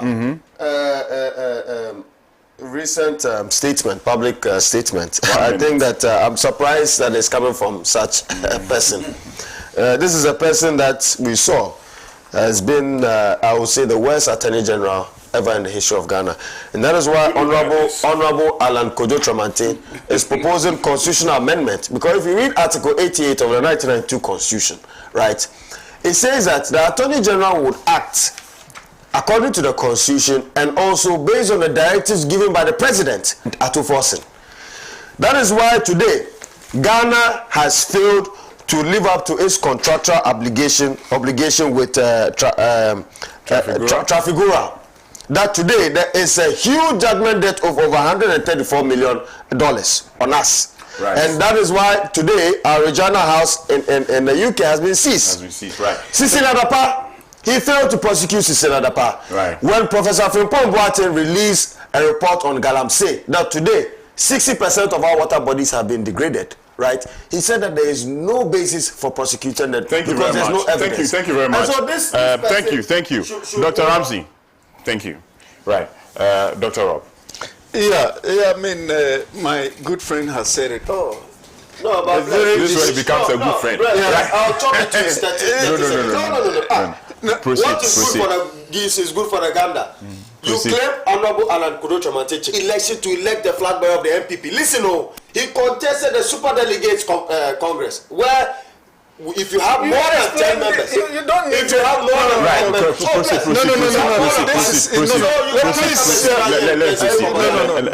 proceed. He has never been corrupt. He has never been corrupt. Proceed. Your candidate is more corrupt. A few seconds ago, he was your good friend. If you have been very corrupt. Proceed. Your candidate against bring it out. The cash for seats. Was he not cash for seats? Yes. Was he the one? The first scandal. First scandal. Dr. Ramsey, first scandal. For the expedition. For the expedition. Attorney, I'll close the show. And then you go. I'll close the show. When we are talking about corruption, you NDC should be. Thank you so much. So tell them. So Dr. Ramsey. Dr. Ramsey. You are a remnant of the MPP. Oh, well, that is Proceed. And we will not leave Ghana like that. Proceed. You have no chance of ruling a classroom. Well, you don't determine this. Proceed. You have only one vote. You are just making noise. You have only one vote. You have 1 minute. Yes, by the so the issue of the Attorney General talking about integrity. This is a man who lacks integrity. This is a man who has been very dishonest and lacks any moral. You're talking to young lawyers and you are telling them how some politicians or lawyers are giving up moral, upholding ethics and following some political, parties for purposes of uplifting their own self, their own interests. You see, this Attorney General is and has been the most dishonest lawyer that we have in Ghana, we've ever seen. He chooses what to prosecute. Even crime perpetuated on the lives. People have died. You haven't said anything about these things. People have died. You won't prosecute them. Cecilia Dapa Isaac, a very concrete example. People die. People are dying. The elections. Are you following the cases of the election? Yes, because I'm following. Look, come on. Right. I'm following the prosecuting for how many years? For how many years? For how many years? You see, this dishonest, No. He came in when I was talking. No. Saka has not said anything relevant since we started this. So you shouldn't continue with deception and being dishonest. I mean, this is not a person who. First of all, those who died are being prosecuted. Go to with speed and alacrity, right? So now you are using the word with speed and alacrity. Are we even, who are being prosecuted? There's so many people. I mean, just Google. I mean, you have a phone. You will see those who are being prosecuted every day. And John Mahama said those things, and we reparted him up to now. He even lied that Nana Addo Dankwa Akufo-Addo has not even said anything. But look, this Attorney General, I mean, he's the envy of all. Of the judges and the judges, huh? He has handled his office with the utmost professionalism. Even the Chief Justice asked her. The fact that the NDC are losing cases with reckless abandon every day does not mean that he is not. Look, when the NDC were even in power, when you were in power, you were losing cases because you have lawyers who will throw away professional ethics and take propaganda stand and then take the matter. Look, I said in Ketia, who said and among his certificate there is no law certificate, was the one leading the charge. Anytime you go to court, he will be the one leading to kill the NDC. That's the reason why. And for you, even the Supreme Court, I said in Ketia came and told us that when they were going, they didn't even have any iota of evidence. And even what was the name? Chacho Chikata had to tell Masa. Talk about damning the most corrupt, dishonest, extremely corrupt political party. Never even found a way. Thank you. Every Ghanaian knows. Thank you, Dr. Robert. That the mama is corrupt. Every Ghanaian knows that Akufo-Addo is the most corrupt person. Bye.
Well, today is the 5th day of November 2024. It is an important day in global politics because Americans are heading to the polls to elect a new leader to lead their nation for the next 4 years. Now, this poll has been described in recent times as one of the most consequential elections in not only American politics but global politics due to the ripple effect of the leader who emerges out of this election on the world at large.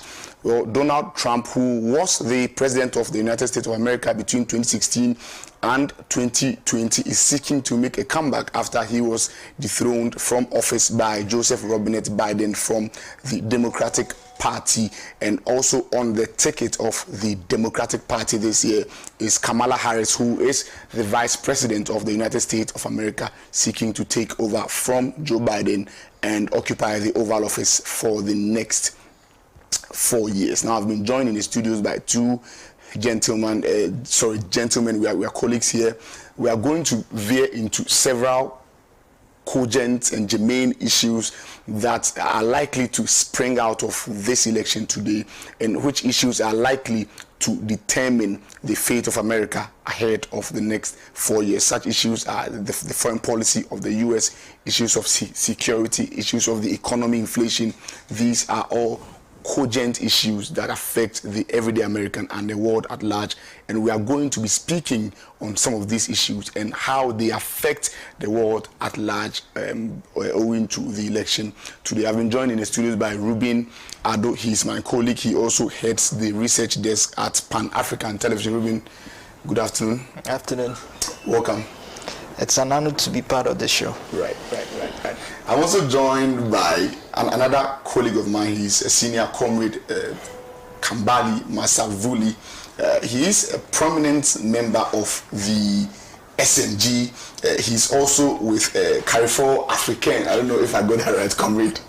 Yes, I hear that Ghana is a francophone country, so we have to have Carrefour Africain. Wow, it's a show here on Pan-African TV Wednesday to Friday. So I'm looking forward to our discussion. Right.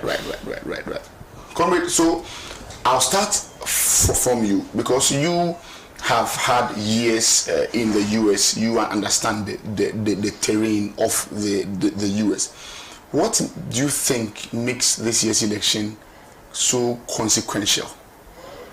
Oh, that's a very difficult question you're asking me. The terrain in the United States depends on the state where you live in.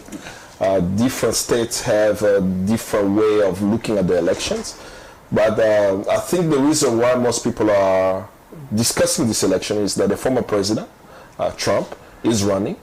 And the current vice president of the United States also is running. It's kind of similar to Ghana as well, right? When you think about the concept. And that for the casual follower, possibility of Trump winning, or even Kamala Harris winning with a very small margin. But I'm not looking at it from the perspective at all. I don't think that on the African continent we should worry about how close the race is. We should look at the elections in the United States in how it will affect the African continent.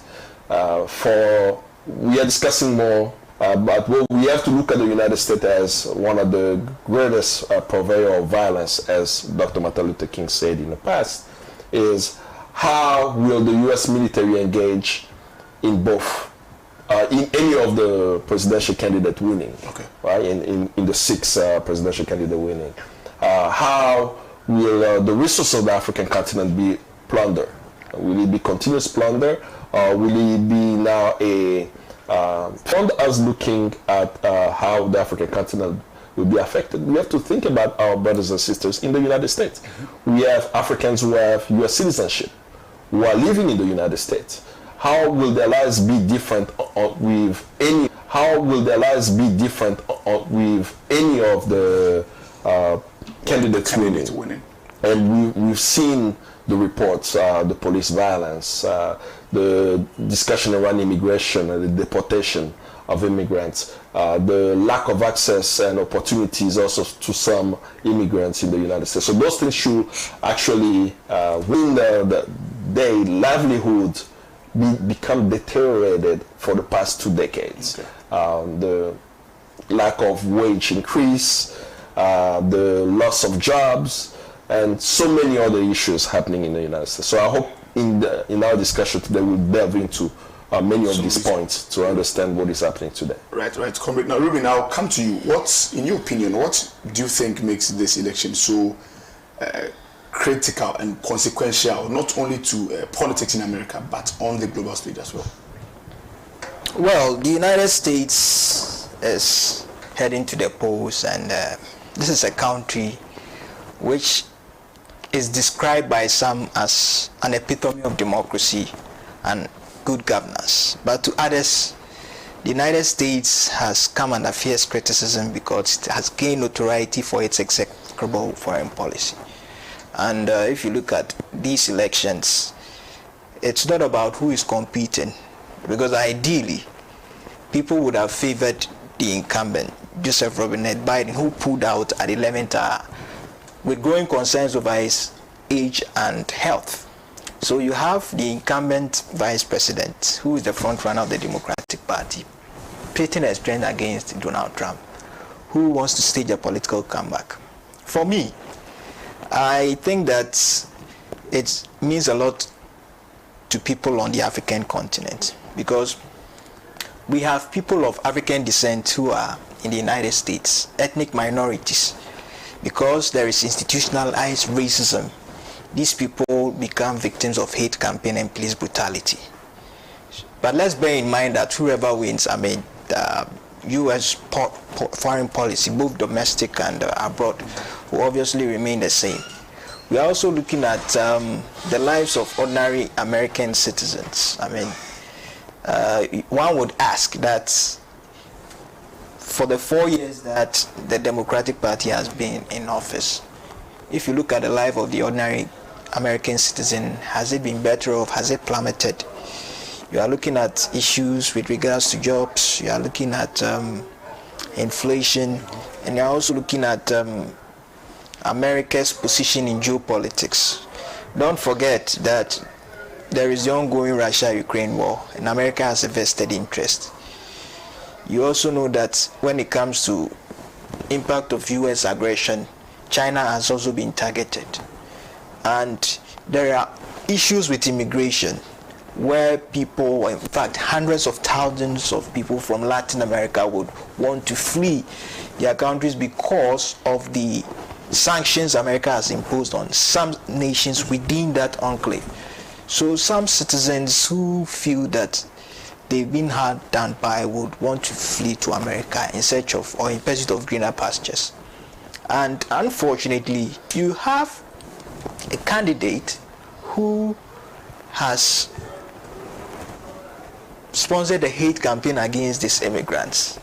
And if you look at the two front runners, their positions on immigration doesn't seem to be one we should be excited about. So that for me is also another pressing issue. And I believe that at the end of the votes, nearly 240 million Americans will ultimately decide who governs them for the next 4 years. But like I intimated from the beginning, regardless of whoever wins, America's execrable foreign policy, which has been with us since time immemorial, will not change both domestically and abroad. Okay, right. Now, Comrade, I'd like to come back to you again. And there are issues I would like us to go through too. The first one is the foreign policy of the U.S. That is as critical to the U.S. as its domestic policy because of the U.S.'s wish to have control over the affairs of things that happen outside its borders. Over the past 4 years, there have been several issues on the foreign stage which U.S. has played a direct part in. The first of these, obviously, is the Gaza crisis that we have now. There's also Russia, Ukraine, and all those things. But I would like to start with the crisis in Gaza because that has been forging on for over a year now. Severe loss of life and other things. Now, what ramifications do you think this election will have on that war? Because now the question is not whether there will be a rampant war, but the question is whether there will be an intensification of the war, where you even have belligerent countries like the UAE coming into play. That exacerbates the crisis in that bloc because already there are issues between Iran, Israel, Palestine, and other countries. What ramifications will this election have on what has been a rampant war for the past 1 year? If Harris wins, who is the vice president of the United States at the moment, I don't think that things will fundamentally change because we shouldn't even discuss the situation in Palestine as a crisis. I think that we all need to be very clear that there is a genocide taking place, not because I say so. The ICJ and the ICC is already been recognized that there is a genocide taking place, and Israel has been asked to stop its occupation of Palestinian territories and stop the killing of Palestinians. But when we also frame it from the perspective that this has been ongoing for a year, we forget that this crisis started since 1948 when Palestinians lost their land, and the land was given to mostly Jews who were who survived the Holocaust and needed to be in a place that was safe, but people actually live on the land.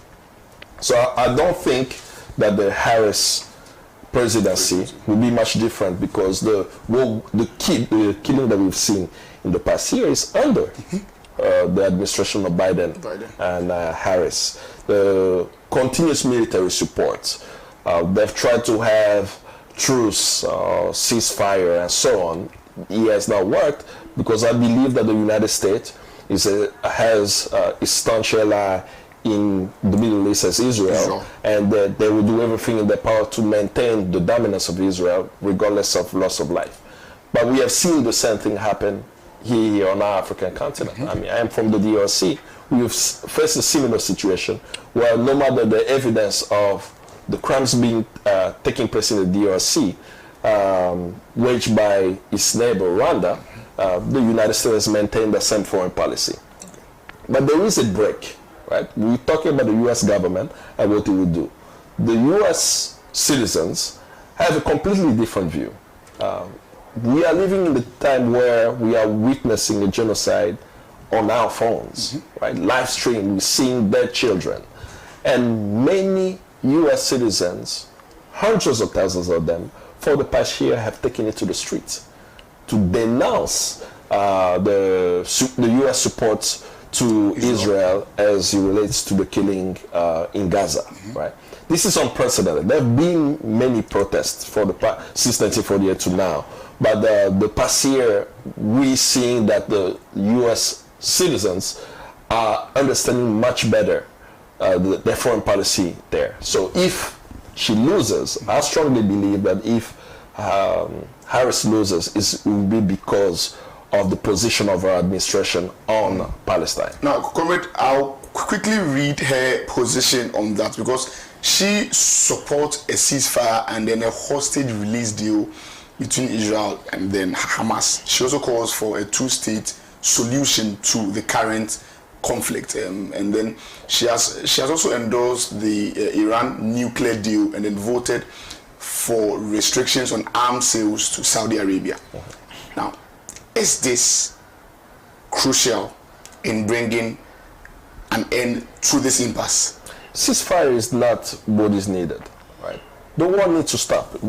It's not a ceasefire we are talking about a genocide, right? A displacement of 1 million Palestinians from their land, an occupation that has lasted more than a year and continue. And now you even have, instead of Israel, people who are actually salivating are installing settlements in northern Gaza and speaking about it very frankly there. So you shared her policy, but let's look at the action. When did the United States stop arming Israel during a genocide? Because this is very critical. We're not talking about it in a theoretical sense, right? The International Criminal Court has found sufficient evidence provided by South Africa, an African nation, bringing the case to the ICC, that Israel is possibly committing genocide. Right? And I've asked member nations and countries around the world to do everything in their power to stop Israel from continuing the illegal occupation and the killing. Right? So we have a ICC ruling. Something happened also at the ICJ, right? Speaking about the same thing. But the U.S. response under the Biden-Harris administration is to continue to arm. The shipment haven't stopped leaving in Baltimore, in the state of Maryland, that's the port. He hasn't stopped living in California as well. The boats are still going around, and even European nations, the U.S. partners there. And even in our own speech, right, Harris said very bluntly that she will continue to support Israel's right to defend itself. Okay. But what about the rights of the Palestinians who are being massacred in a genocide? Right? These rights don't exist. So she can have these policies. What voters are looking at, especially those who want the genocide in Palestine to end, what they are looking at are the actions. And there have been a movement for the past month, in October, of voters who are calling for her to actually rein in Israel in order for them to vote. And she has not budged, even in action. There have been just statements, but she is in power. It's different for a presidential candidate who's not in administration. She is the vice president. There are things that the administration can do that they are not able to do now. So it's hard for voters who are at the fence of voting for her to actually say that it will change. But let's remember, we have 6 presidential candidates. And in those 6 presidential candidates, there are presidential candidates who are not supporting the genocide, okay. right? But they may not have the necessary numbers to win the election. but it's important to know not every single presidential candidate at the moment supports Israel's genocide and occupation of Palestine.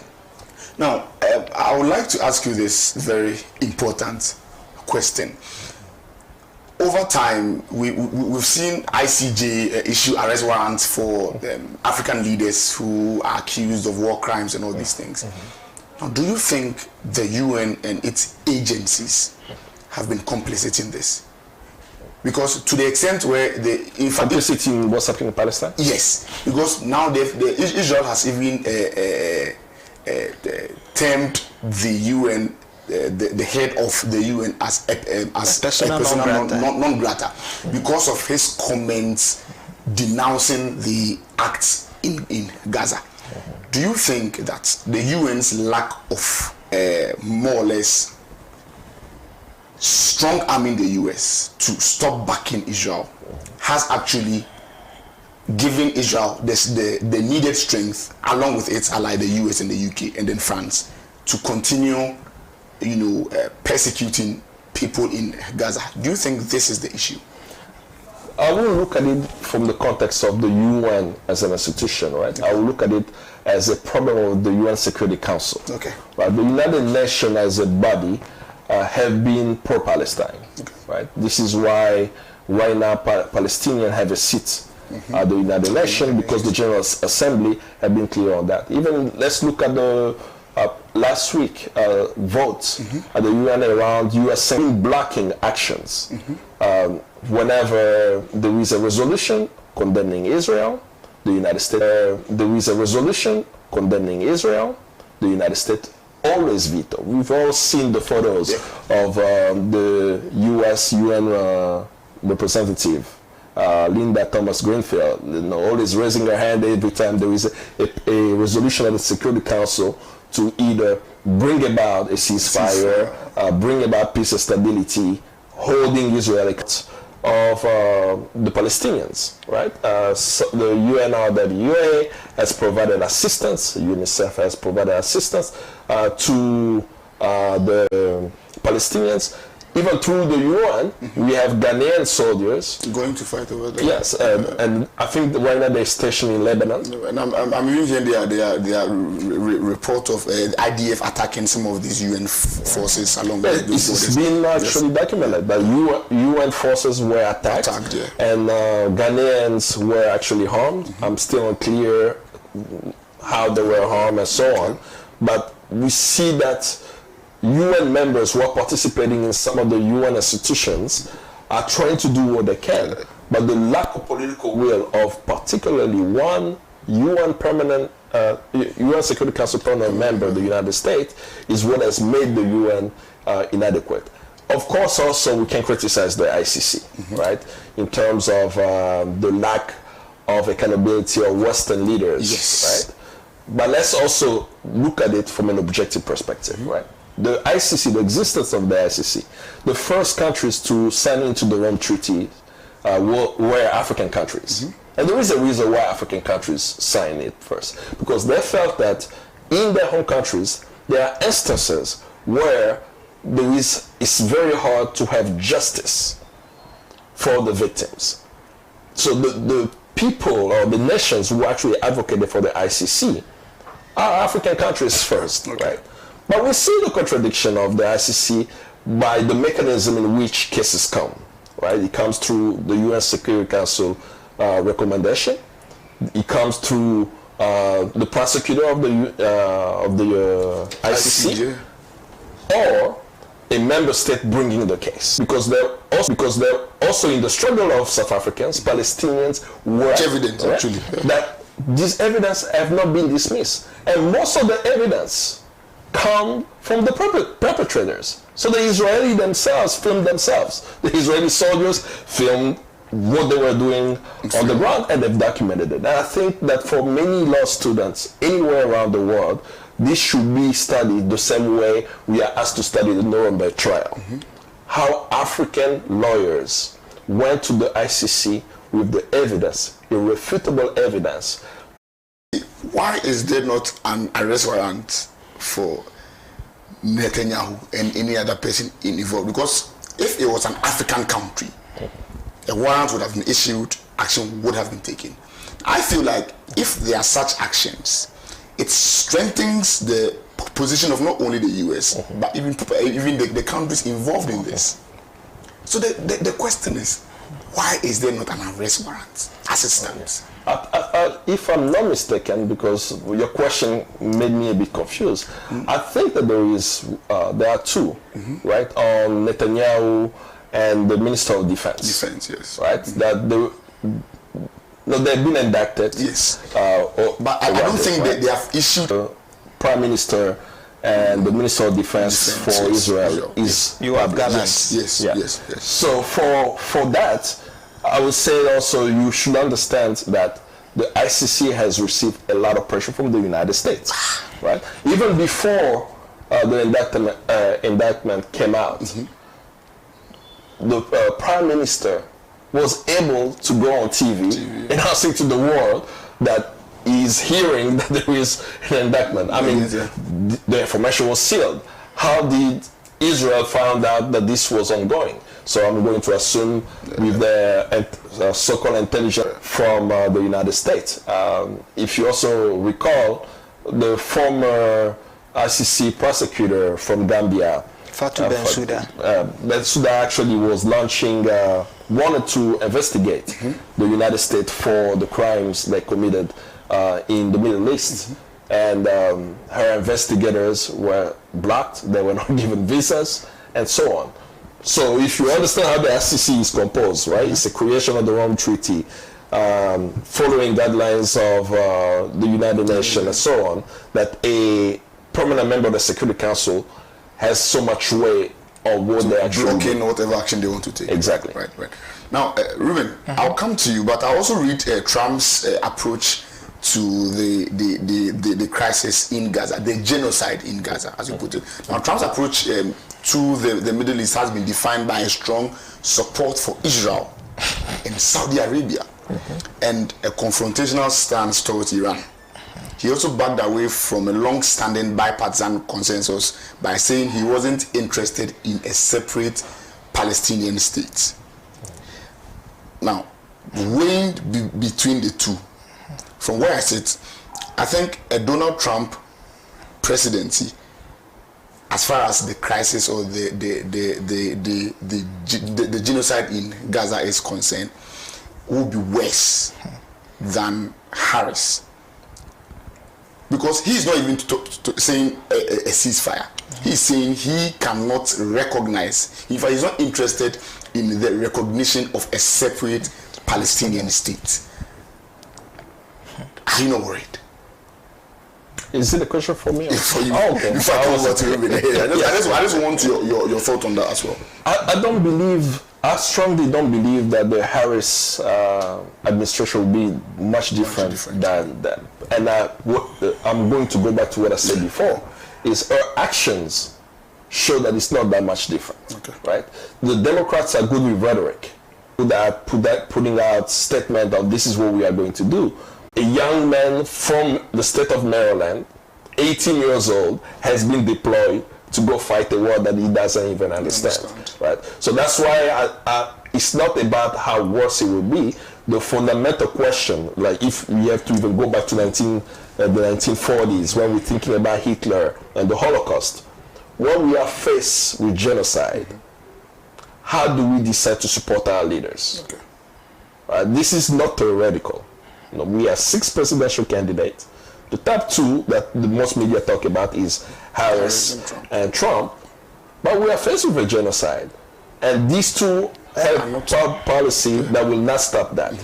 Should we support it, or should we bring out the contradiction of what is happening and build a base that will challenge U.S. foreign policy for peace in the world? Right. So my last question to you before I go over to Ruben. How do we solve the constant attack on the Palestinian state? What is the only way, from your point of view? As it relates to U.S. election or in general? In general, as a world, around the globe, if we are to profile a way to curb this constant killing, how do we solve it? It's a very easy issue to solve, right? The Palestinians have a land. They have the right to the land. They should be given the right to the land, right? The people of that land can come to a decision of how they are going to deal with land ownership. I'm speaking more from a perspective of Jerusalem, right? Jerusalem is a neutral space. Most people around the world, especially African countries, if I have to go from the African Union perspective, they strongly believe that Jerusalem, especially East Jerusalem, is a territory of Palestinians. Right? So the Palestinians have the right to return to the land because they've been dispossessed, and they have the right to form the government, and they have the right to live free on their land. It's that simple. That same question, if you remove Palestine and put South Africa, and you ask the South Africans during apartheid, what is it that the South Africans deserve? How can we bring an end to apartheid? It's that you bring an end to apartheid, you allow the South Africans to control their own land rather than a minority group who are subjecting them to inhumane conditions. So it's a very simple issue to solve. The challenge is the political aspect, right? The political aspect is the United States interference in the Middle East. Israel is a U.S. partner in the Middle East. It's a proxy, actually. Right. So anything that the U.S. wants to do in the Middle East, they do it through Israel. Yeah, right? it's a proxy. So that is really the fundamental problem. Right? The people of that area, they have lived in peace for thousands of years. It's not just overnight, 1948, people are being displaced and so on, and giving a larger narrative. And there's something cool happening. Imagine that people in Accra, I'll say the Ga people, they wake up one day and say, this is not your land. You have to move somewhere because someone believes in of course, there's some of the narrative, there are more narrative that's given, but the religious narrative of who's the owner of the land thousands of years ago that the Ga people have to leave Accra and never come back. That's serious. That is what has happened to Palestine. They are Palestinians, they know exactly where their house is, they have been removed from their land and asked to never come back to their land. So they have the right to return to the land, they have the right to choose their own leader, and they have the right to live peacefully, a right given to every single human being here. And Palestinians are human beings, so they have the right to live on this planet Earth, on their land. Right. Now, Ruben, I'll come to you. What is your take on the approach of the two leading candidates on Gaza? I mean, for Harris, she believes in the ceasefire, she believes in the two-states approach. Trump says he is not interested in recognizing a separate Palestinian state. I mean, what would a Trump or a Harris presidency mean for Gaza and Israel? What is your take on that? I am sure the stance of these two frontrunners on this issue is mere rhetoric, which is not going to be turned into reality. Because when Trump occupied the presidency, he met the so-called contentious Kim Jong-un of North Korea on 5 separate occasions. And he had wanted him to denuclearize. Okay. Because if he hadn't done that, he risked being overthrown. But that didn't materialize. I mean, who doesn't know that the U.S. is a country which is associated with committing atrocities of enormous proportions? I mean, they did it in Vietnam, they did it in Iraq, they did it in Afghanistan. We know that in Israel, what has transpired so far is genocide. So if the U.S.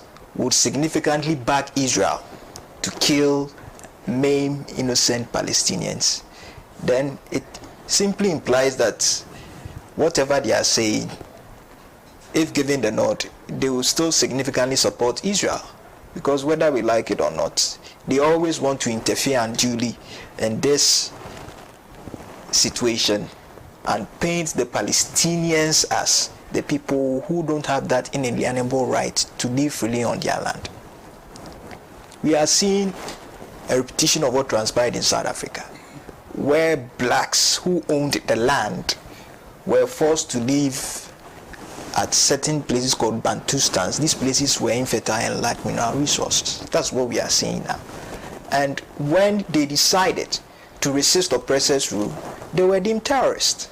I mean, when they constituted movements to fight people who were illegally occupying their land because these people were settlers who came from outside Africa. They realized that the climate was suitable, the land was fertile, and they decided that if that's the case, let's exploit these people and subject them to what? Slavery. And that is what we are seeing in Palestine right now. People whose land have been taken from them and they don't have the right to resist or defend. And Israel ends up committing atrocities day in, day out because they have the backing of the United States. Trump is saying that he doesn't support the existence. He's not interested. He's not interested. Of course, I am not surprised that it's coming from him, because whether we like it or not, the U.S. would always want to take sides. I don't know if you, I quite remember somewhere between 2017 and 2018, Trump actually declared Jerusalem as the capital of Israel. I don't know if you remember. He not just declared. The U.S. has opened an embassy in Jerusalem. Something that many countries around the world, including the African Union, denounce because there is a global understanding that East Jerusalem belongs to Palestine, and Jerusalem is a neutral ground for everyone. Everyone, right. Ruben, so whether we like it or not, they are in bed with Israel, and they would always cement ties with Saudi Arabia because Saudi Arabia would always supply them the arms. Okay. And they will ship these arms to Israel to commit atrocities of enormous proportion against Palestinians. So what we are seeing is mere rhetoric, but whoever occupies the Oval Office will continue to arm Israel to commit atrocities. Now the conflict has spilled over into Lebanon. And the countries who provide troops, for the UNIFIL contingent are complaining bitterly because the IDF is hitting on UNIFIL positions. Yes. And our troops are there. So if you have Israel, which sees itself as a superpower in the Middle East, trying to defend itself from some of these things, then it tells you that we are headed for doom. And it's all because the United States, which will always veto decisions at the meetings of the UN Security Council, would have a vested interest in backing them as and when necessary. But it's high time for the people of Palestine to be given the right to own their land. South Africa has been through that torrid experience, and I believe that we need to call a spade a spade. The genocide ongoing cannot continue, whether we like it or not. When the Jews, were victims of the Holocaust, and in the aftermath of Hitler's death, the Nuremberg War Crimes Tribunal was set up, and some of his lieutenants, who thankfully were alive, they faced trial, the likes of Karl Eichmann and co. Now we have people indicted for war crimes. Why can't we do same to serve as a deterrent to others? This same US conspired with NATO to kick out Gaddafi because he was deemed a dictator. And then this same US is arming Israel to kill and maim Palestinians. And the world is sitting, looking at this to transpire. The world is watching helplessly. For how long will this continue? In the days back, it was Vietnam. There were instances where people were being conscripted to fight in Vietnam, and Muhammad Ali says no, he's not going to fight in that senseless war. There was a hate campaign against him. They said if that's the case, you are black, you belong to the ethnic minority, to strip you of your heavyweight championship. He took the matter on legally and he won. He was reinstated as champion. This is what we are talking about. It took a bold person like Julian Assange to expose the atrocities of the US to the world. And I think it's high time some of these things be brought to the fore. We all saw what they did in Iraq, the Abu Ghraib scandal and all that, Afghanistan. So it's about time. And for me, if you look at the 6 candidates, these 2 front runners, would go that judgment whether we like it or not. But there are 2 amongst them who are against some of these obnoxious policies of the US. War and corporate loot. Jill Stein of the Green Party and Claudia de la Cruz of the Party for Socialism and Liberation. But like we are alluded to, they don't have the numbers. It's the 2 front runners everyone is concerned about. And whether we like it or not, whoever takes over for the next 4 years will still maintain his stance on the ongoing genocide in Gaza. Right. Now, Ruben, my last question to you. The prolonged occupation of Gaza by Israel, if things don't change, what do you see happening? Because we've seen this where there was a tear between the world, where we had the axis on one side and then the alliance on one side. Now there seems to be a cohort now where we have Iran, South Africa, amongst the rest on one side, and then we have Israel, we have the US, we have France, we have the UK on one side. Now, do you think the continuous occupation of Gaza by Israel might degenerate to a point where we'll be on the brink of the World War II? There's already been a World War II. So if it escalates, we would have a World War III. But that's what we don't wish for. Okay. Because when the First and Second World Wars ended, there was the Cold War. We saw that ideological differences, attempts at military and economic supremacy. So back then, it took the Reagan administration with Mikhail Gorbachev, to bring this to an end. Now we are sandwiched between the U.S. and its allies and the Axis on the other side. We just hope and pray that this conflict, which has been blown out of proportions, now it has escalated. Now you look at what is going on in Lebanon. It's not ending anytime soon. Even Iran. They are crossing over to Iran. Of course, they are crossing over to Iran. It's not ending anytime soon. So in this instance, one would be tempted to say that let's use diplomacy. But in the absence of diplomacy, it could be shuttle or gun to diplomacy. In the absence of diplomacy, what do you do? That is where people would have to take arms and defend what is legitimately theirs. And the problem is, whenever people rise up to defend what is legitimately theirs, then they are being terrorists. In South Africa, the ANC were being terrorists. Then at a point, the U.S. State Department felt, well, they were a liberation movement. I mean, they were just seeking to liberate their people from the obnoxious practice of apartheid. So now it can be tagged as a political party. We've had enough. I mean, all know how the Second World War ended. Because at a point, the Axis led by Japan didn't want to surrender. And the U.S. wanted Japan to surrender at all. So after the Pearl Harbor attack on the 8th December 1941, they felt they needed to react. And during enough is enough. Yes, Franklin Delano Roosevelt felt that, look, let's deal with these Japanese so that they'll be forced to surrender. And they unleashed those 2 atomic bombs. It is only the U.S. who has done this in history. Hiroshima and Nagasaki. Then September, I mean, the Japanese have no option than to surrender. Then thankfully the Second World War ended. We don't want to see a third. But if this issue is not being dealt with holistically, looking at how it has escalated, if we are not too careful, because trust me, now it appears much attention has not even been given to the Russia-Ukraine war. Yes, and we'll come then to you that. You take a look at what is happening in Yemen, the Houthis. Yeah. You have some states who are taking sides in this conflict. Sudan, you get it. So for me, we've had enough. And I remember in the preamble of the United Nations, they said they wanted to save succeeding generations from the scourge of war. And like John F. Kennedy said, mankind has to put an end to wars. Or wars will put an end to mankind. Okay. So why don't we beat our sword into plowshares so that we'll give peace a chance? We are sick and tired of seeing innocent women and children being maimed, displaced, and killed because some people would want to get what they want out of us. I mean, it's... Comrade, I'll come to you before we leave this Israel issue.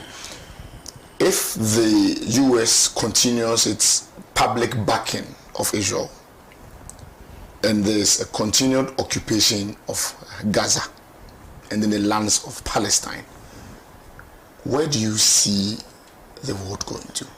Is it a cause for concern? The United States will be isolated. The globe is very clear about what is happening, and this is not the first time this has happened in world history, at least U.S. history. The U.S. supported the apartheid regime in South Africa, and they became isolated. Okay. And there were people inside of the United States and outside organizing and mobilizing to bring an end to the apartheid regime.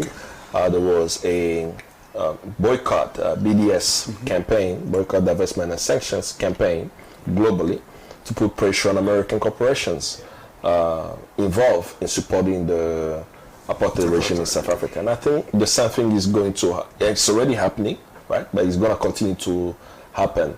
I think I saw last week, if I'm not mistaken, Elbit Systems in the UK, one of the companies providing arms to Israel, lost some investment, about $3 million about, from Barclays, the bank. You know, Barclays Bank divested from Elbit Systems. And why? Even though the bank will not admit that, is that there have been major protests in the UK at Barclays Bank branches across the United Kingdom.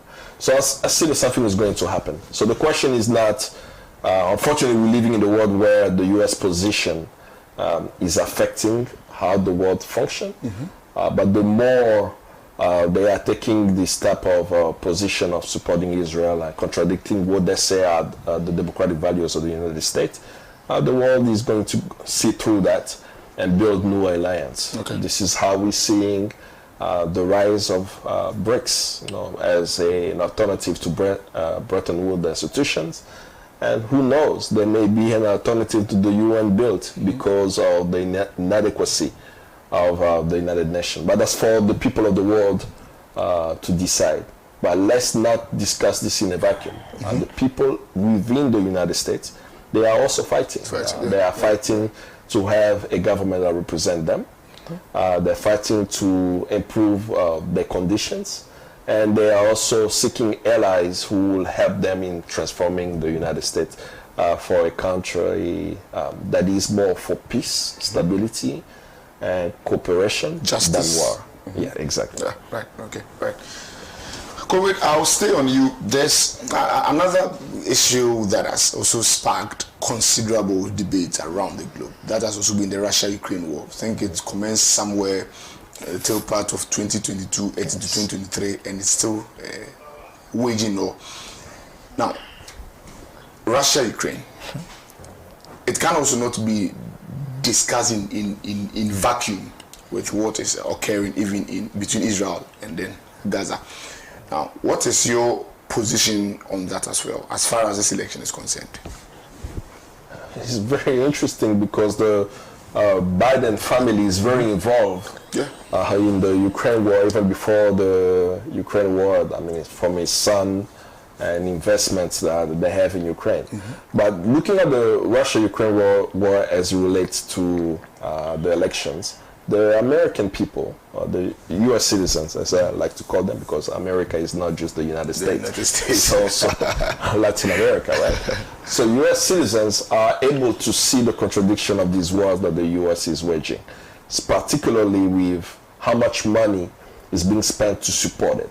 Many U.S. citizens today do not support the war in Ukraine in terms of having the U.S. taking U.S. taxpayers' money to support the Ukrainian government. So that is actually something that is affecting the Biden-Harris administration. My hope for Ukraine and for Russia is to be able to resolve that issue as neighboring countries. The borders are not going to change, right? I mean, the borders are there. You have Russians, you have Ukrainians. The influence of the United States is what's actually causing the tension. But we have to be very specific. Why is Russia in Ukraine? They made it clear after they signed the agreement to dismantle the nuclear heads and pretty much dismantling what USSR was under Gorbachev, that the NATO allies will not build military bases around Russia. But they've done the opposite, right? And this war could have been prevented. Many times Putin made the notice. He wants to be reassured that Ukraine will not sign into becoming a NATO ally and having a base there.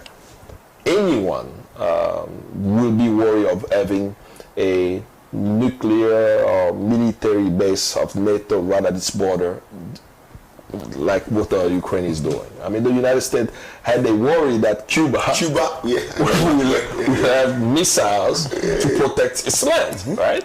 So the actions of Russia is justified from the perspective that for the national security of Russia, they felt that this was a threat. As we see now, the war hasn't ended. Ukraine is not winning the war. And he's taking a lot of money from US getting better. So that's how I would characterize what's happening. And of course, many African countries have taken the non-interference position as it relates to Russia-Ukraine for a reason. This is a war that, even from the African perspective, is not a war that involves Africans. They understand the complexity of the history of the region. Everyone will listen to the interview that Putin gave, a full history of the region. can understand that there are some claims to what he's saying, but the most poignant claim is the security of Russia, of having a NATO base in Ukraine, and he acted accordingly. Right. Ruben, your opinion on this as well? The question is, we need to ask ourselves why Russia invaded Ukraine in the first place on February 24, 2022. Putin says that the dissolution of the then Union of Soviet Socialist Republics was the greatest geopolitical tragedy of the 21st century. So Putin doesn't want Ukraine to align itself with NATO. The same people who thankfully murdered Gaddafi on October 20, 2011. Now there is increasing pressure from Volodymyr Zelensky. He tells Biden, army to resist Russia from what? Invading Ukrainian territory. There are Americans who are sick and tired of seeing their taxpayers' sweat being used to fund a war which is pointless, totally insignificant. So I am excited that for some countries they've decided to distance themselves from this war. But whoever comes or occupies the presidency for the next 4 years would have a vested interest in this issue. Because whether you like it or not, America will take sides in, and I will not be surprised. I would just not be surprised. But from what we have seen so far, it clearly indicates that Ukraine is losing. Because Russia as a country, looking at the size of Russia by extension, the strength of its army, pitted, with that of Ukraine, it tells you that they are losing heavily. And they are losing despite assurances from the Biden administration that we will still give you the shipments of ammunition you need to counter the threat from the Russians. But I think it's long overdue. What needs to be done is for this issue to be resolved once and for all, because NATO has also taken a stance against Russia. And even besides Ukraine, there are some countries who are opening up to becoming members of NATO. But they are of the view that if they are forced or coerced into taking such a decision, they might risk suffering the same fate of Ukraine. So it's a regional war which I believe can be resolved easily. That is, if the US decides to distance itself, then Russia also does same.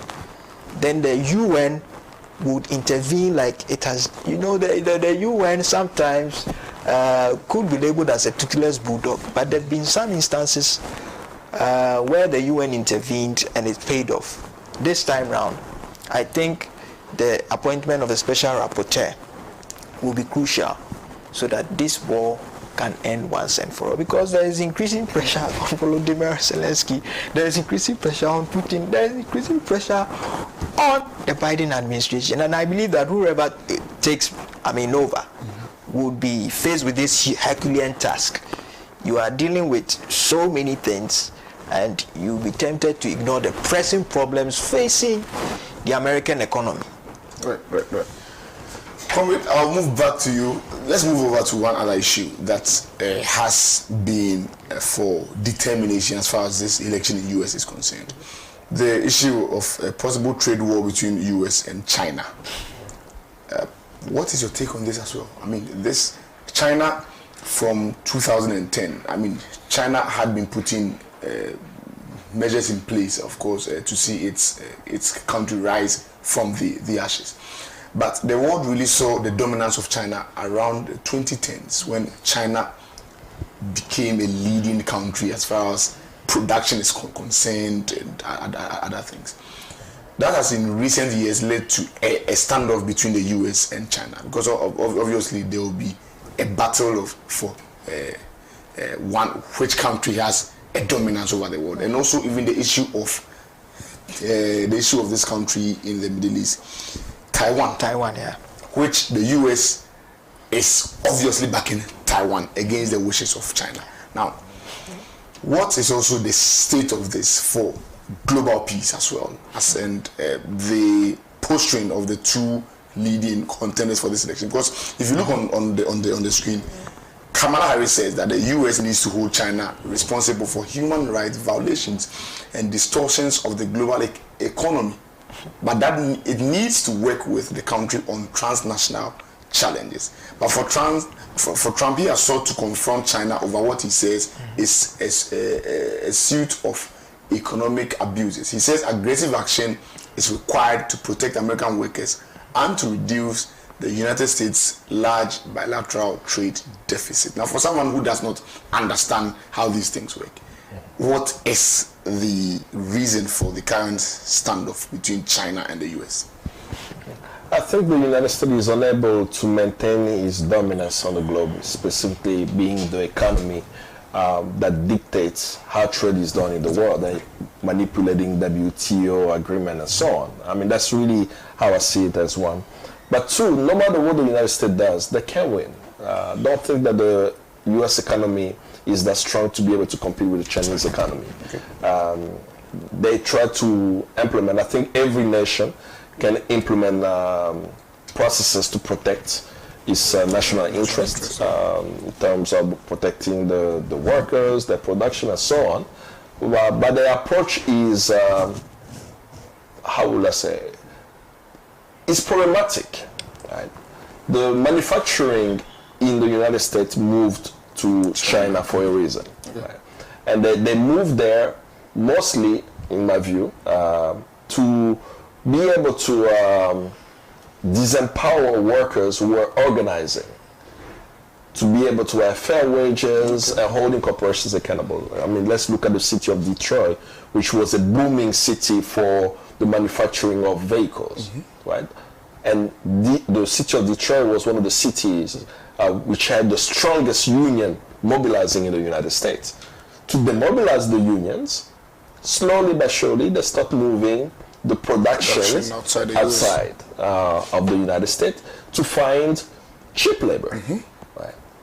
And they were successful at destroying that, right? So now how is a union leader or a union worker in the United States organized with a Chinese worker to hold a Ford?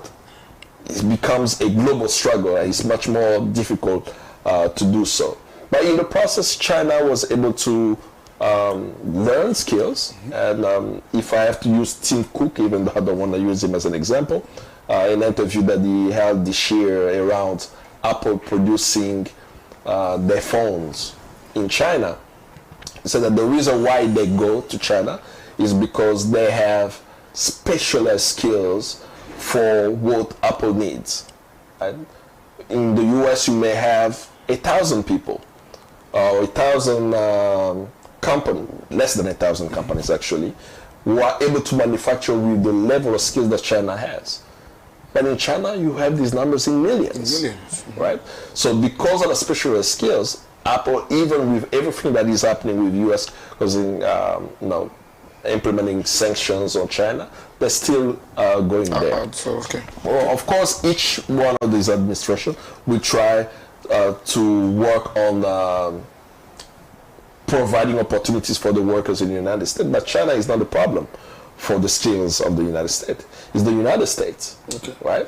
What are American citizens doing to learn new skills? What are opportunities available for them? The education system, how all that process has been dismantled for years, that is very hard to find people who are very good in science, math, and technology, because it was intentional. So to counter China, if I have to speak from a U.S. perspective, is to upscale your education. It's not about these tariffs and section on China that's going to affect it. And China has the population, the skills, and the big size economy that the U.S. cannot compete on. And two, is trade. China is not invading the United States. It's not imposing leaders in the United States. It's not imposing leaders even around the world, right? They have a product. They are presenting the product to the world, be it the United States or any other country. So when any country engages with China, you put your offer on the table, you negotiate and find ways. But in the end, because we're in a global economy, this tension between the United States and China is going to affect us on the African continent. Why is it going to affect us on the African continent? Because no matter what happens to them, both countries need Africa. That the raw materials to make products that we all use around the world is on the African continent, right? So that's how we should look at the question of U.S.-China trade or any other issue is, where is the African continent? And us here from Ghana, positioning ourselves in what is happening with U.S. foreign policy, U.S. trade, and so on. That in the end, it won't matter unless they have control of the land and resources on the African continent. Right, Ruben, your take on this, the U.S.-China trade war and its implications even on Africa, because of the fact that they outsource majority of, even almost all the raw materials for these things that they manufacture year on year from this continent. Yes, the U.S. thinks that China is an obvious threat to its supremacy. It's all because of China's strides in technological advancements, assertiveness, and growing military capabilities.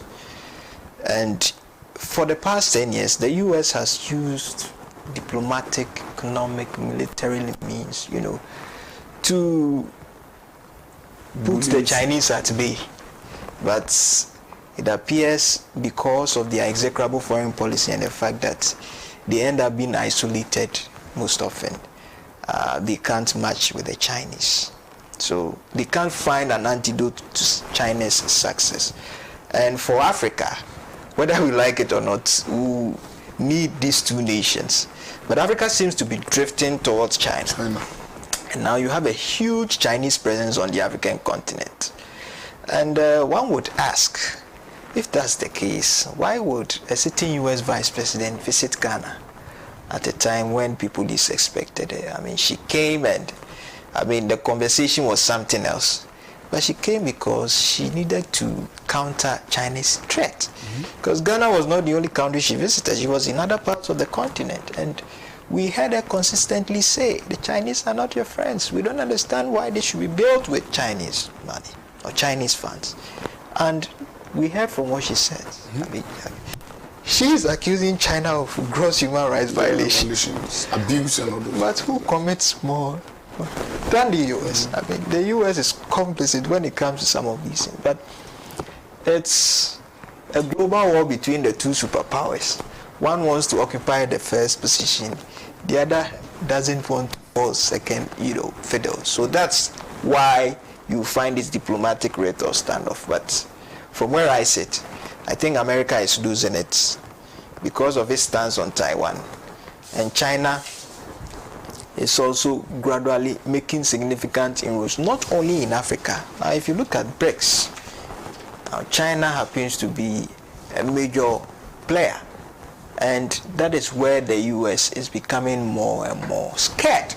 Because once China gets there, it will be impossible to catch them. When COVID broke out, we saw what the Trump administration did. The Trump administration was trying to play politics with the whole thing, originating from China and all that. But it also accounted for his inability to deal with the crisis when it ravaged almost every part of the world. So it's something we are all looking forward to. But for Africans, we have to be very careful in dealing with who we would want to side with, so far as this issue is concerned. Right. Comrade, I'll come back to you again because I always want us to start the conversation with you. One other issue that is very much important is NATO, because it has often been the channel through which most of the perpetration of violence against other states is carried out. More so because NATO itself does not have a standing army. And so every time NATO needs to carry out any action, it needs to mobilize troops from other countries who have signed on to that agreement. Now, on that issue, Kamala Harris has promised to, or she has positioned herself as a strong supporter of the multilateral cooperation, which is NATO. And then she has also emphasized the US's commitment to Ukraine and furthered domestic space policy as chair of the White House National Space Council. For Trump, however, he has been critical of NATO and he has threatened to withdraw from the alliance. As president, he significantly increased defense spending and reoriented the US's national security defense strategy to focus on China and Russia. NATO. Now, can you walk us through what NATO is for the purpose of persons who are listening or watching but might not understand what NATO even is? Explain to us what NATO is and what a defection from NATO by US would mean on world peace.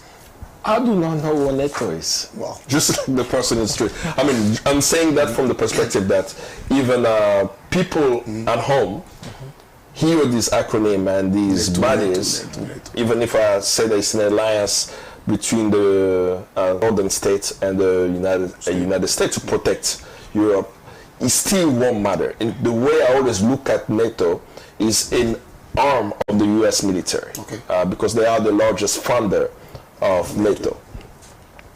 But as you even reading, and that's where I want to bring, I don't know if I should say my criticism, is we have 6 presidential candidates, right? And you've read the policies of two. Yes. And the similarity in the two is not continuation of the NATO support, right? It's one supports, one doesn't. But the two are doing the same thing. Yes. They are increasing the military budget of the United States, right? Of the Department of Defense of the United States. First, all 3 are calling on defunding NATO. Not NATO, the US military. Colonel de la Cruz goes to the point of even saying that she will cut the Department of Defense budget by 90%. That'll be Because if you think about the US military budget annually, is bigger than the top militaries of the world. Russia, China, and many other countries around the world combined. That's just one country, right? You can look at 10 countries combined, but it will still not reach what the US spends on its military. So you have someone who's saying, you have a few, right? So 3 presidential candidates who are saying, we are going to cut it, and one of them saying actually by 90%, as we are going to allocate those funds to other programs. And if we have to put the United States and China side by side, China does not even, I think, it's less than half or even 1/3 the US military budget, but they have 1.4 billion citizens, and their land is bigger than the United States, and they're not spending money on military, right? So that's how I look at it. I will look at it from a Harris Trump, because the policies are not changing fundamentally what the US military does in the world, right? They're funding, if one supports NATO or doesn't support NATO, they both will increase US military in fact, Trump is even saying that even though he is not in support of NATO, he is still looking at a defense strategy that focuses on China and Russia. So it means the two of them are even aligned as to continuing the war on other countries, but different channels. So I think I agree with you on that. And let's even compare it. We are in Ghana. It's election season in Ghana. Which presidential candidate is talking about increase of Ghanaian military budget? I've not heard anything on this. In terms of foreign policy, which one is talking about installing a regime in Iran? No. Supporting Israel is a contentious one, right? But you can see that even how on the African continent we are thinking about choosing our leaders is completely different than the 2 top runners in the US. And then you will ask yourself, if they have that policy, and you know that US citizens do not support many of these policies, who are they running for? Okay. Who are they representing? So we clearly see that a US president usually represents corporate interest and the military industry, right? As we call it, military industrial complex. So that's who they represent. That's why you can hear them say things such as, I heard Harris say that she will support Israel right to defend itself. That's not what American citizens are thinking about on a day-to-day basis. What American citizens are worrying about is that the minimum wage of the United States has been stagnant since the early 2000s. From 2009 to now, the minimum wage of the United States has been $7.25 an hour, right? And we are in 2024. What does that actually concretely mean, right? The poverty line in the United States, right, is at about $50,000. Most people in the United States make $30,000 a year. Wow.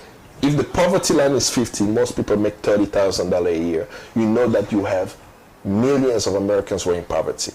And we know the People's Campaign have published a report a few years ago where they clearly show that 150 million Americans are at the brink of poverty line right now. Right? So people are worrying about how they're going to feed their children, how are they going to pay for school fees, how are they going to pay for their health care. So when you look at the alternative to Harris and Trump, and you read Jill Stein's 3 Ps, people, planet, and peace, you see that they are actually looking at what is going to change the conditions of our Americans, not NATO, not the military wars that the U.S. is waging on.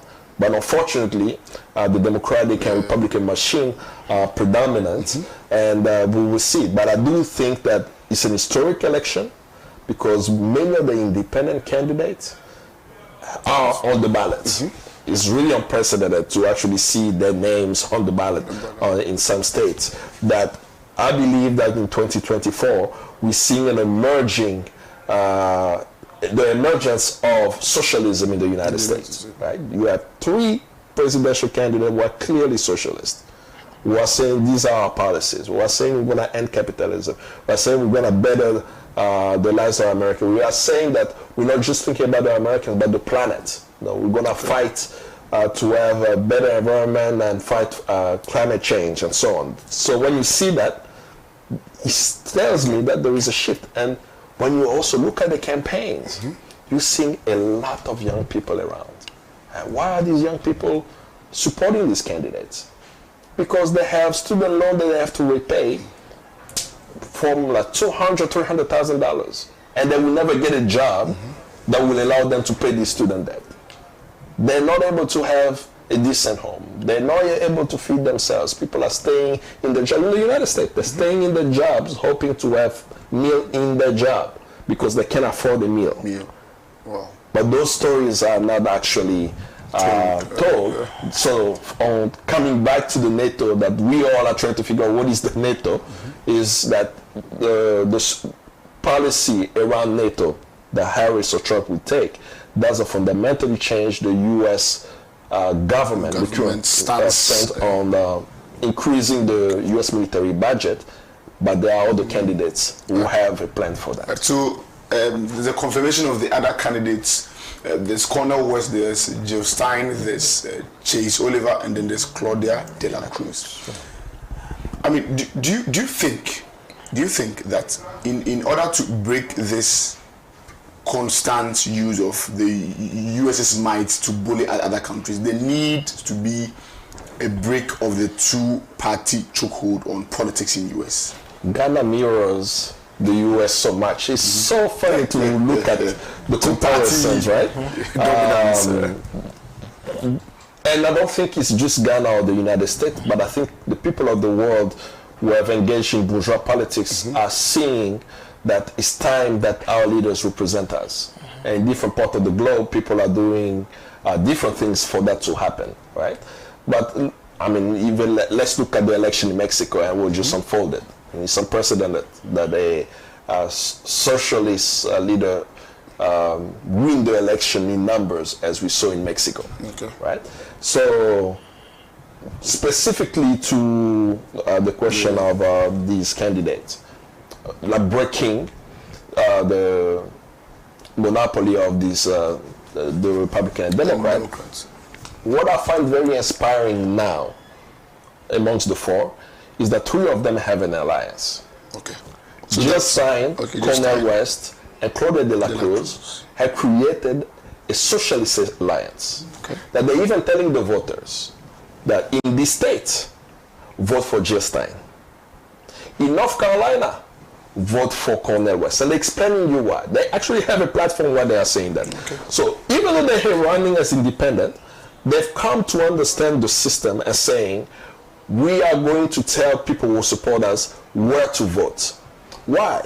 For example, for Claudia de la Cruz, she's a presidential candidate, but in the state of Georgia, they were on the ballot, but removed from the ballot after the Democratic Party sued them in Georgia, and I think they won the case on technicalities. They've been removed from the ballot, right? So if you are in the state of Georgia and you vote for Claudia de la Cruz in the writing section, that vote will not be counted. Oh. So her campaign is encouraging people to vote for Cornel West in Georgia. Okay. Right? So when you see the platform of these three candidates, they are understanding that the moment is different. Many people in the United States want an alternative that they can see is the same. Right? That they say, okay, so we are going to have this coalition. We may not win, but we are building a base for the future. But there have been also others. I think when we've seen more superstars endorsing Kamala Harris, also endorsing Trump, right? It's becoming almost as a circus. But in that process, people are saying that we should think about voting for the lesser of two evils. It's a very difficult thing to do in 2024, to vote for the lesser of two evils with a conscience that you know that these leaders will continue the genocide in Palestine. Right? So I appreciate this moment that the alternative is strengthening itself, not just for today, but for the future, by reminding people that it is possible. 20 years ago, you wouldn't have three presidential candidates creating a platform to work together. In 2024, we're seeing that. And I can only hope that in 2028, there will be a strong contention for the third alternative to actually come into power. That's something to see. And I think Ghana, not to get into the local matters of Ghana, but Ghana, I think, is going through the process where Ghanaians are asking the same questions about what the alternatives are. But in the end, the Ghanaians will choose the leaders that they want to lead the country, the ones who are going to change fundamentally the conditions of this country so that we can have access to clean water, access to jobs, access to peace and stability in Ghana. Right. Ruben, your take on the issue of NATO and how a new front in the US to break this two-party hold on the state might lead to a cleaner and a safer world? Yes, NATO is an acronym which stands for North Atlantic Treaty Organization. So a treaty was signed on 4th April 1949, and it was for the collective security and defense of the Western world. And that's how NATO was birthed. And it's headquartered in the Belgian capital, Brussels. So NATO has become an extension of the US atrocities in most parts of the world, because the US would always want to act on behalf of NATO. When they invaded Afghanistan in 2001, and they realized that it was getting out of hand because you had the Northern Alliance, which was then fighting against the Taliban, the likes of Nuruddin Rubani and National Security Assistance Force. The US has military bases. I mean, when you come to Africa alone, close to 25 African countries, they have bases sited there. Now there is hostility growing against them. People are saying the US troops should leave. Based on what happened in Somalia, Operation Gothic happened in 1993, the US decided that they were not going to participate in any UN-led operations. And now they've been forced to leave Niger and Chad. I think that the time has come for the duopoly to end. I mean, the Democrats, Republicans, yes. And this is 5th November 2024. In 1968, November 5th, it was Nixon against Hubert Horatio Humphrey. And there was a former governor of Alabama, George Cornwallis. In 1996, between Clinton and Robert Joseph Doe, there was this businessman called Ross Henry Perot. he wasn't able to pull the numbers because then Clinton was re-elected for a second and final term. I'm excited that the people who don't have the numbers have forged an alliance. And they could be the alternative Americans are looking out for, because the ordinary American is concerned about the bread and butter issues. They don't want you to spend a chunk of America's budget on military equipment. Defense. I mean, shipping these things to people out there to be killing, maiming, and displacing thousands of innocent women and children. That's not what they want. If you look at what is happening in America now, they are crying over high prices. And the severity of this impact could be felt in the housing sector, because nearly half of Americans who live on rent are spending their income on housing, 30% of them. And that for me is crucial. I mean, numbers have shown in August, right, that prices of essential commodities like milk and chicken have increased 22% compared to what we have in 2020. So these are the bread and butter issues the ordinary American is concerned about. And if you want to choose between Trump and Harris, they would come and you realize that there would always be the similarity in policies, which will not, inure to the benefit of the ordinary American, because they could be pro-business, but the policies they are coming out with, it's not going to benefit the ordinary citizen.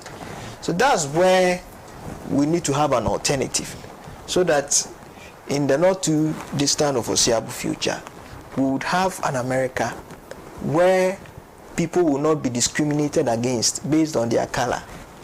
We will live in America where people will not be victims of institutionalized racism. People will not be victims of police brutality, the George Floyd issue. We will live in America where the needs of Americans will be given utmost priority. America first and the world second. Right. So that if we as citizens are able to live freely and have decent access to housing, education, health, then we can say that we don't care whatever goes on. But we'll fume if the government of the day decides that they are going to spend a colossal amount on our defense at the expense of our health, education, and housing. Right, so comrades, Ruben, thank you very much for joining me this afternoon to discuss some of the core issues emanating from the U.S. elections. The local elections that's taking place, even U.S. Congress, and also even governors. And I'll speak for a case that I'm familiar with, because I'm voting today myself. That the state I will be voting in is the state of North Carolina. And there are 4 governors who are running. But one of them was worrying me. I think his name is Robertson. He's a black man who calls himself a black Nazi. And he's backed by Donald Trump.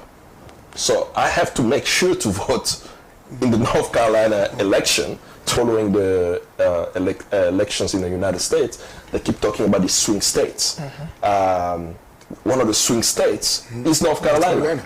If I show you my phone, the amount of text I get, why should I vote Trump? Every hour I'm getting a text message, and it be messages such as, don't vote for Kamala Harris. Kamala Harris will close down the immigrant detention centers and allow immigrants to come into North Carolina and take our jobs.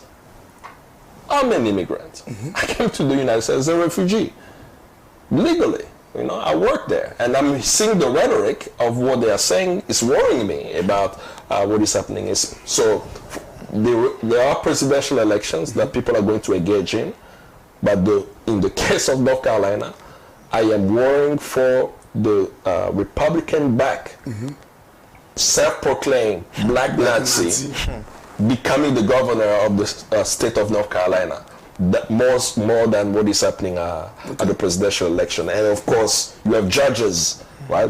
New judges they have to be voted, and even on the local. So those are the things that As we discuss the presidential, we should know that there are more elections, and the most consequential election is not just the presidential, it's also all the local elections. Correct. Thank you very much, Comrade, for that enlightenment. That was Comrade Kambali Masavuli. He is the host of Carrefour African right here on Pan-African Television. He has given us much insight into the U.S. election, presidential election, and also the local election and what it could mean for global peace, security, and the world at large. I was also joined by Ruben Ado. He's lead for the research team right here at Pan-African Television. He's also a news editor. He has also been giving some insight into some global antecedent history of some of the fallout from U.S. elections and what the world should be looking at from a potential Trump or Harris.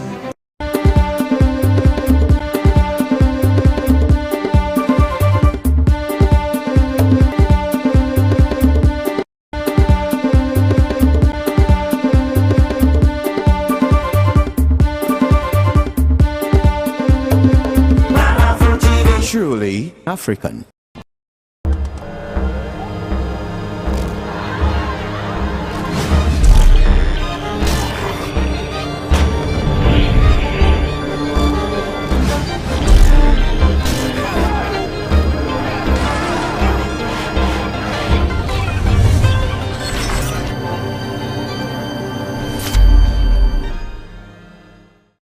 On March 23rd, the Trump administration announced new discriminatory measures against transgender people by banning them from military service, which had just been granted under Obama. While this story has received widespread coverage, likely because it threatens the U.S. image as a compassionate empire, it's just the latest attack on the trans community since the right wing took power. Before Trump took office, the same forces of bigotry were waging this war. In 2016 alone, more than 50 bills were introduced in Congress targeting the lives of trans people. But now that the conservative movement occupies the highest seat of power, they're seeing their anti-LGBTQ fantasies plow through federal institutions. Trump began this assault not even 2 months into his administration, canceling landmark legislation in the Department of Education that protected transgender youth from discrimination at school. Then, the Department of Housing and Urban Development withdrew 2 policies protecting LGBTQ people who are homeless.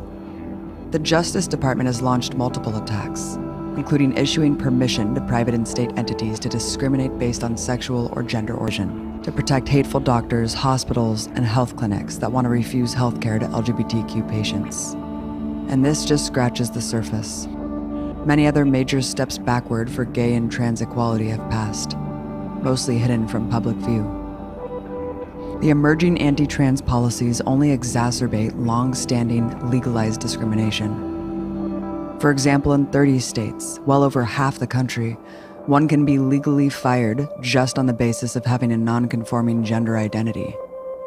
Likewise, in the same number of states, one can be legally evicted from their home for nothing more than being transgender. Of course, prejudice in employment, housing, healthcare, and more is commonplace, regardless of legal backing.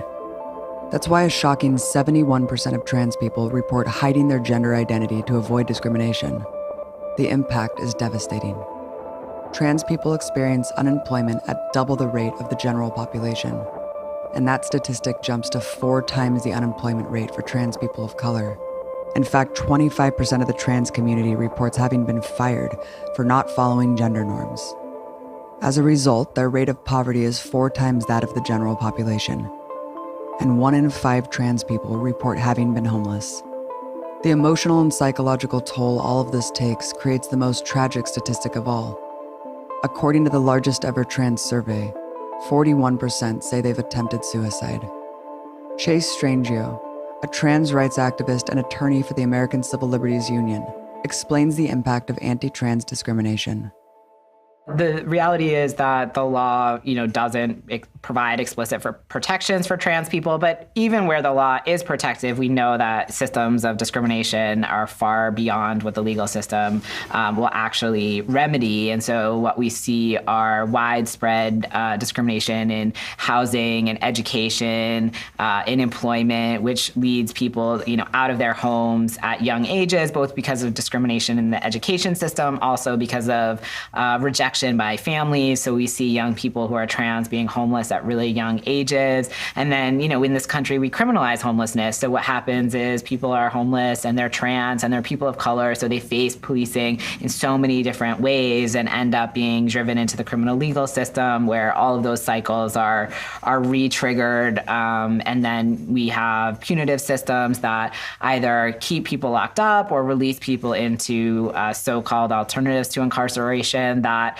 themselves are discriminatory, drug treatment programs, anti-sex work programs that actually reject their trans individuals who are participating, which just then again leads people back into the criminal legal system. And so unfortunately, we see incredibly high numbers of Black trans women, for example, facing time in prisons and jails. One study found that almost 50% of Black trans women had been incarcerated at some point in their lives. We have clients, we have people who call us all the time who are working jobs and they inform their employer that, they're trans and they're going to be transitioning on the job, and then just, are summarily fired on that basis. But the reality is that as the advocacy community, we're not going to go down without a fight. The courts have been pretty consistent that trans people are protected. So we do have some tools at our disposal.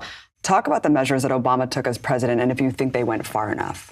Implementing the Affordable Care Act that provided, clear interpretations of the non-discrimination provisions, saying healthcare for trans people has to be covered, that trans people can't be turned away from hospitals just because they're trans, even though that's a major problem that people have been experiencing for decades. It was really, an important development under the Affordable Care Act, and then a host of other regulatory provisions that brought trans people within the protection of the law.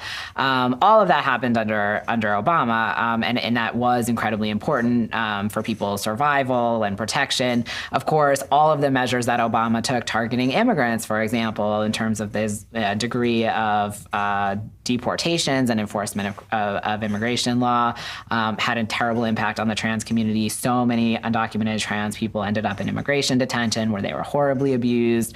I certainly don't think that the Obama administration's Bureau of Prisons was acting in a manner that met constitutional standards.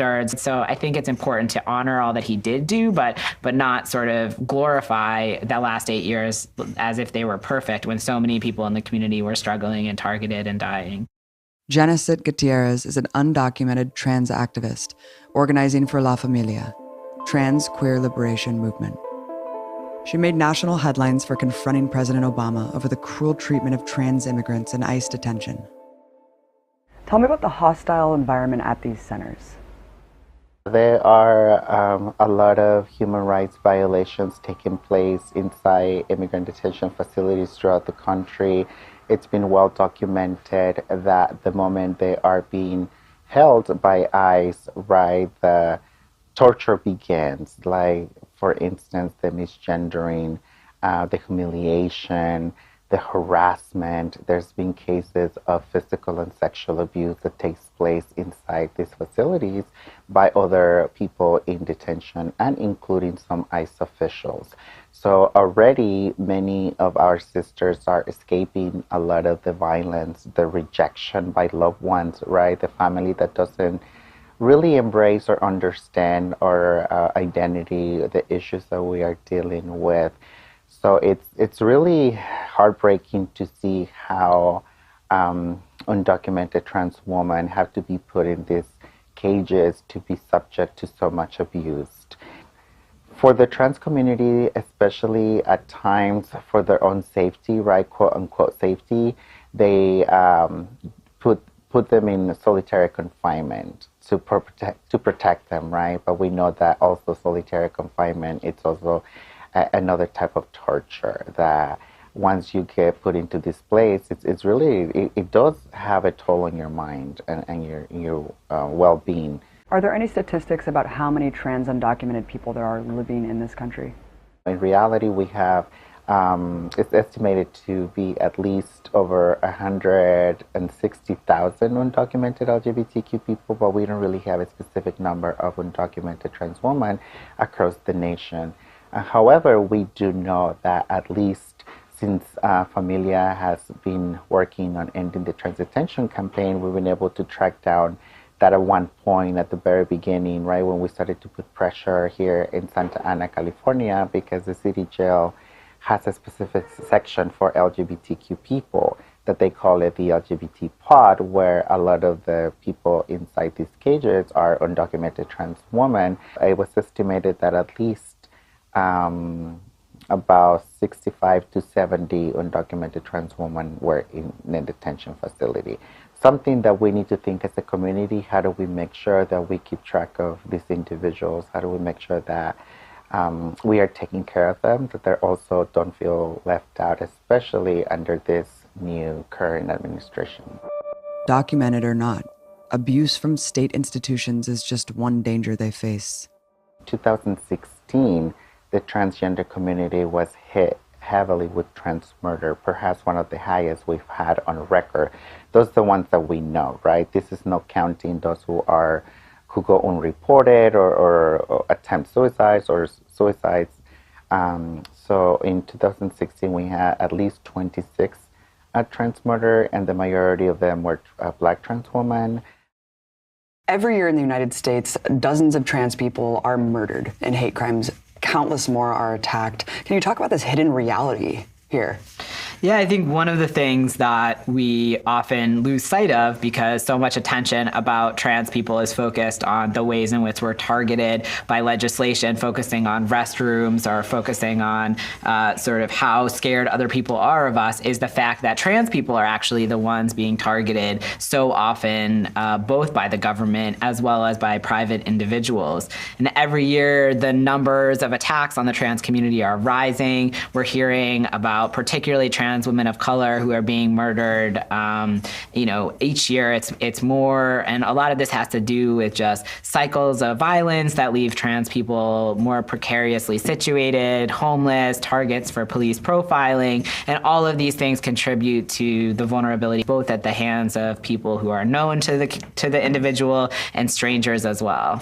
And how hard is it to actually attain these numbers because of the misgendering and report inaccuracies? Yeah, that's absolutely one of the big problems, is that oftentimes we don't know about the violence targeting the community, particularly when people are murdered, because the family members misgender the individual, reporters misgender the individual. And so that's definitely something that we're working on, and we are getting better numbers because there's more information, there's more community accountability and visibility, but the reality is that these numbers are probably greatly underestimated. This looming threat of physical violence is no doubt exacerbated by the ludicrous campaign pushing anti-trans legislation that centers on the fear of trans people in public restrooms. And I just wanted to say this as an offshoot, the bathroom thing, because so many conservatives literally do make this issue about bathrooms, Chase, and it's so insane because you just outline the horrendous state of trans rights all across the board on basically every social issue, but somehow this is truncated into an insanely absurd thing. Yeah, I mean, the emphasis on bathrooms, I think, is just the sort of the Christian right and the anti-trans wing of the conservative movement has really tapped into an anxiety that we have as about bathrooms as a society, and they've been able to be very successful. And so they have used this fear of trans people, which is the thing that, of course, leads to all this discrimination, and they've capitalized on that fear by propagating myths about safety, about privacy, and have been able to really roll back civil rights protections in a host of contexts by exploiting the fear of trans people in bathrooms, which is in fact ridiculous, but people's sense of vulnerability in bathrooms is not ridiculous. Mm-hmm. And so, people do feel vulnerable in public bathrooms. They are disgusting. They are sometimes creepy. And so we tap into that to then say the problem and the solution is somehow expelling trans people from bathrooms, which will, of course, accomplish none of the stated aims in terms of increasing safety or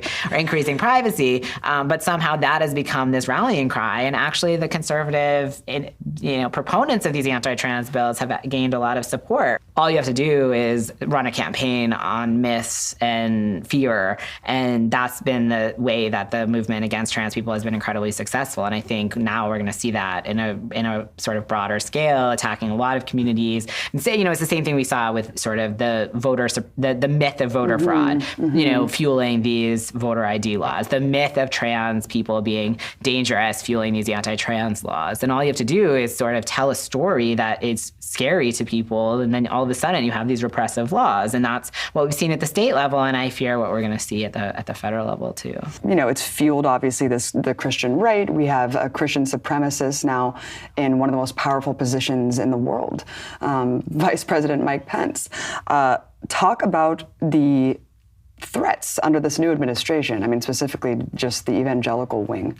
Yeah, I mean, this is from Pence through, the almost every single current nominee, we're seeing some of the most extreme anti-LGBT individuals. DeVos for Secretary of Education is incredibly concerning. She has a long history of supporting the most extreme anti-LGBT groups, not to mention that she doesn't seem to know or care about education, which seems to be another theme in the appointments. And Pence himself has really been sort of a leader of the anti-LGBT crusade from his time in Indiana. So who knows what we're going to see in Congress. And then we have obviously states feeling energized to continue their assault on LGBT people and trans people in particular.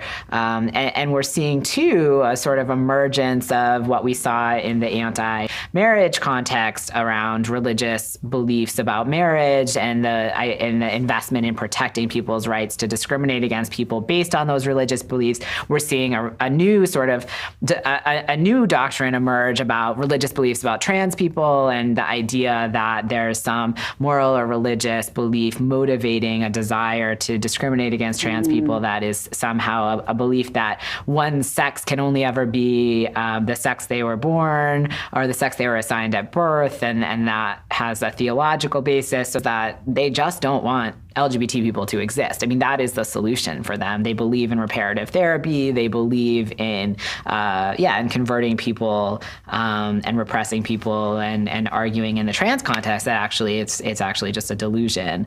So that's what we're seeing from people who have just been given an incredibly high platform in the federal government.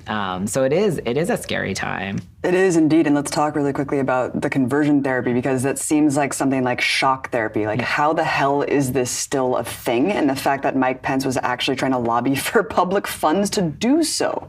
Yeah, I mean, that's really this is what these people actually believe. I mean, they believe that that gay people, that trans people pose a threat to society, that the answer is not to provide people with the tools to be supported, but to actually find ways to make LGBT people straight, to make trans people cis. I mean, this is their solution. And if you see now in the cases that we're litigating against these organizations and the governments that are passing anti-trans laws, they really are bringing in experts to say that we need these laws because otherwise more people will be trans, and being trans is a delusion. And if you feed the delusion, it will cause all of these terrible consequences, and pointing to the suicidality and the discrimination as flowing from letting people be trans, not from having a society that is rejecting of trans people. So this is who we've now put into office: people who believe in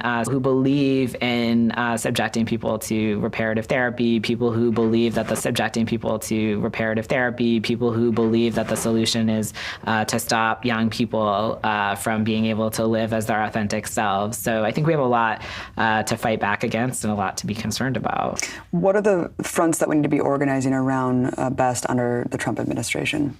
I mean, I think we just have to be really vigilant in all of our organizing and really sort of work together to make sure that we are providing relentless people power, both at the state level and the federal level. We need to be telling stories because I think the laws, the laws only protect you so much, even at their best, and they can only be rolled back so much, even at their worst. But when you sort of entrench and you entrench, new cultural norms, and you do base building and power building, you really have a strong movement that can't be that can't be totally trampled by the government. And I think that's where we have to put our energy and really stand up for each other.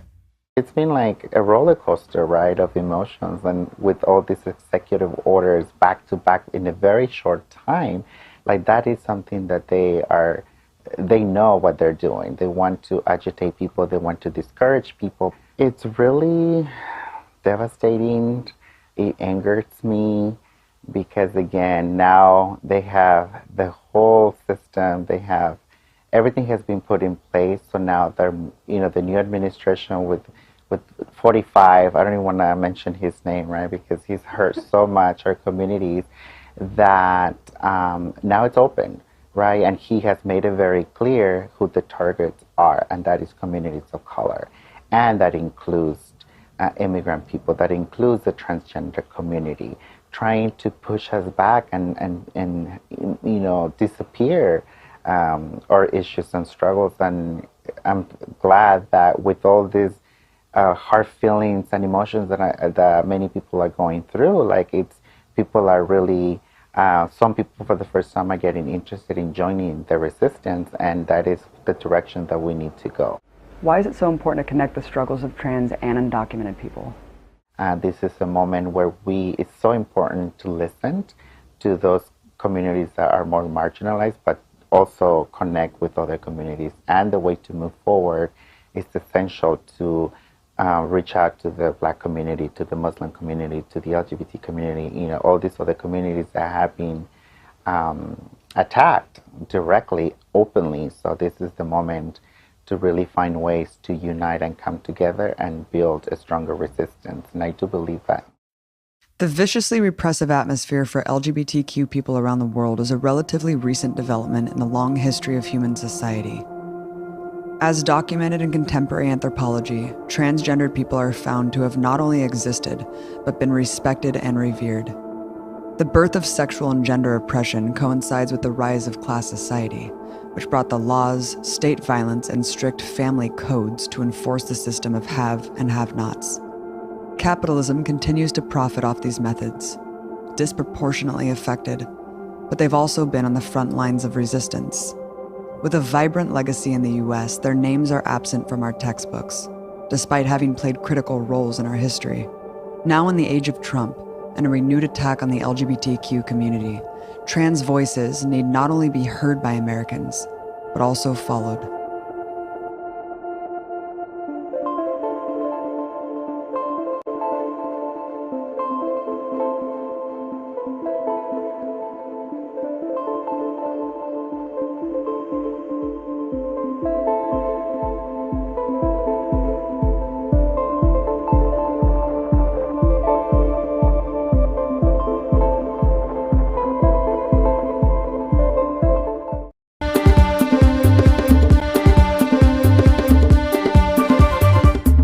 African. Ha! Me kwa dwuma mu ohia menti. Menti me sent my friend doctor fra when am kwaso wo ba. Share na kwa. Si wo wusu ani. She has malaria. Malaria. Oh, what they say wo dey ruta. Me kope bia brand sisi. Aduro ne friend ruta mixer. Ye ka malaria aduro a. Enu ani ruta. So Gaftrap and the draw crew abaso body assay. Wabo Ruta mixture abaso. Ruta natural products in one Ruta mixture. Yeah, you could see a tree. Ruta tonic and the Ruta life for a who a finish like the bunny, a fin pedium. Let's support the immune system. Ruta dear. If the fundamentals are weak, the exchange rate will expose you. Dr. Bawumia, you know, no ding obakaye. When your fundamentals are weak, your exchange rate will expose you. That time now $1 to 4 cedis. And today, 11.5. The rate of depreciation. What are we going to say? Me say dollar. India, a Turkish near me me. And me money deposit. Not dollar no. 6 cedis to $1. In August 2022, Obaji $100,000. I have the evidence. Between 1,550,000 Ghana cedis, meaning the dollar was 15 cedis, 50 pesos. Where were the strategies? The dollar, which was selling at 4.2 Ghana cedis in 2016, is today selling at about 17 Ghana cedis. Prices keep rising, businesses are collapsing, yet the so-called economic messiah is dead silent and totally clueless about how to fix it. Vote John Dramani Mahama for president. Trustworthy, honest, and reliable. Vote for change. Choose the umbrella. Vote John Dramani Mahama and the NDC. China Now is a show dedicated to providing the world with an overview of today's China. Here, you will learn about how China works, how China thinks, and how China views itself and the rest of the world. Let China not be far away from you anymore. Join us every Saturday at 8 a.m.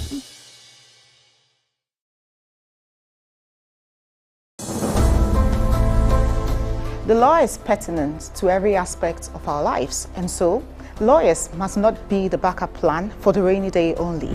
Nothing received from a client should be put in a lawyer's personal account until such time that the money has actually been earned. It is very dangerous to perpetuate the theory that it is narcotics that leads to crime increase. The relevance of the law cuts across our business, social, and family transactions. Doubt this? You can't borrow from somebody who's your client. That would lead to a conflict situation. And that's something that as a lawyer you must jealously guard when you are representing a client. You have to register your Mohammedan marriage within 7 days? Within a week of the celebration of the marriage. So if you don't register it, it's not a valid marriage. Journey with our Law Express panel every week as we confirm the place of the law in our everyday transactions. Under etiquette rules, a lawyer can terminate for non-payment of fees. So basically, if you don't pay your fees, a lawyer has a right to terminate your engagement.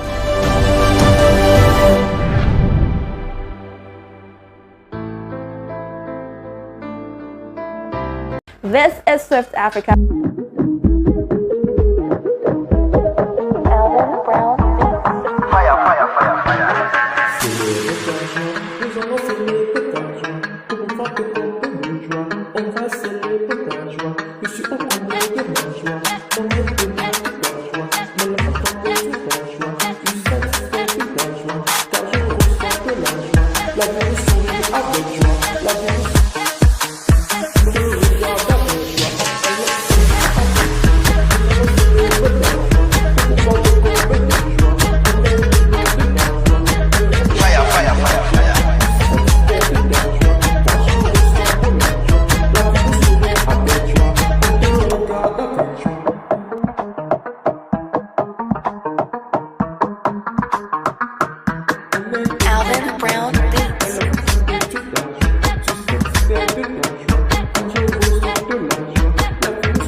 Join us on Talk Time for great conversations on Africa's political and socio-economic struggle and how this positively impacts its people.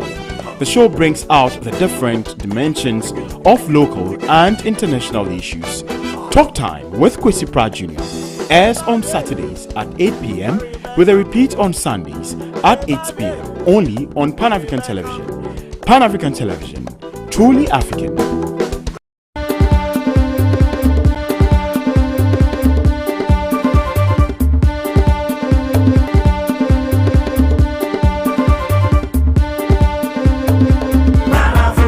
Truly African.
Hello, good afternoon. Welcome to Media News Live from our studios here at Abellington, number 48, Sonica Street here in Accra, and streaming live across some 46 African countries and some parts of Europe via satellites. Coming up this afternoon, media personality Philip Kwabena Ajiman Apiakubi has officially filed his nomination to contest the upcoming elections as presidential candidate of Ghana's Freedom Party.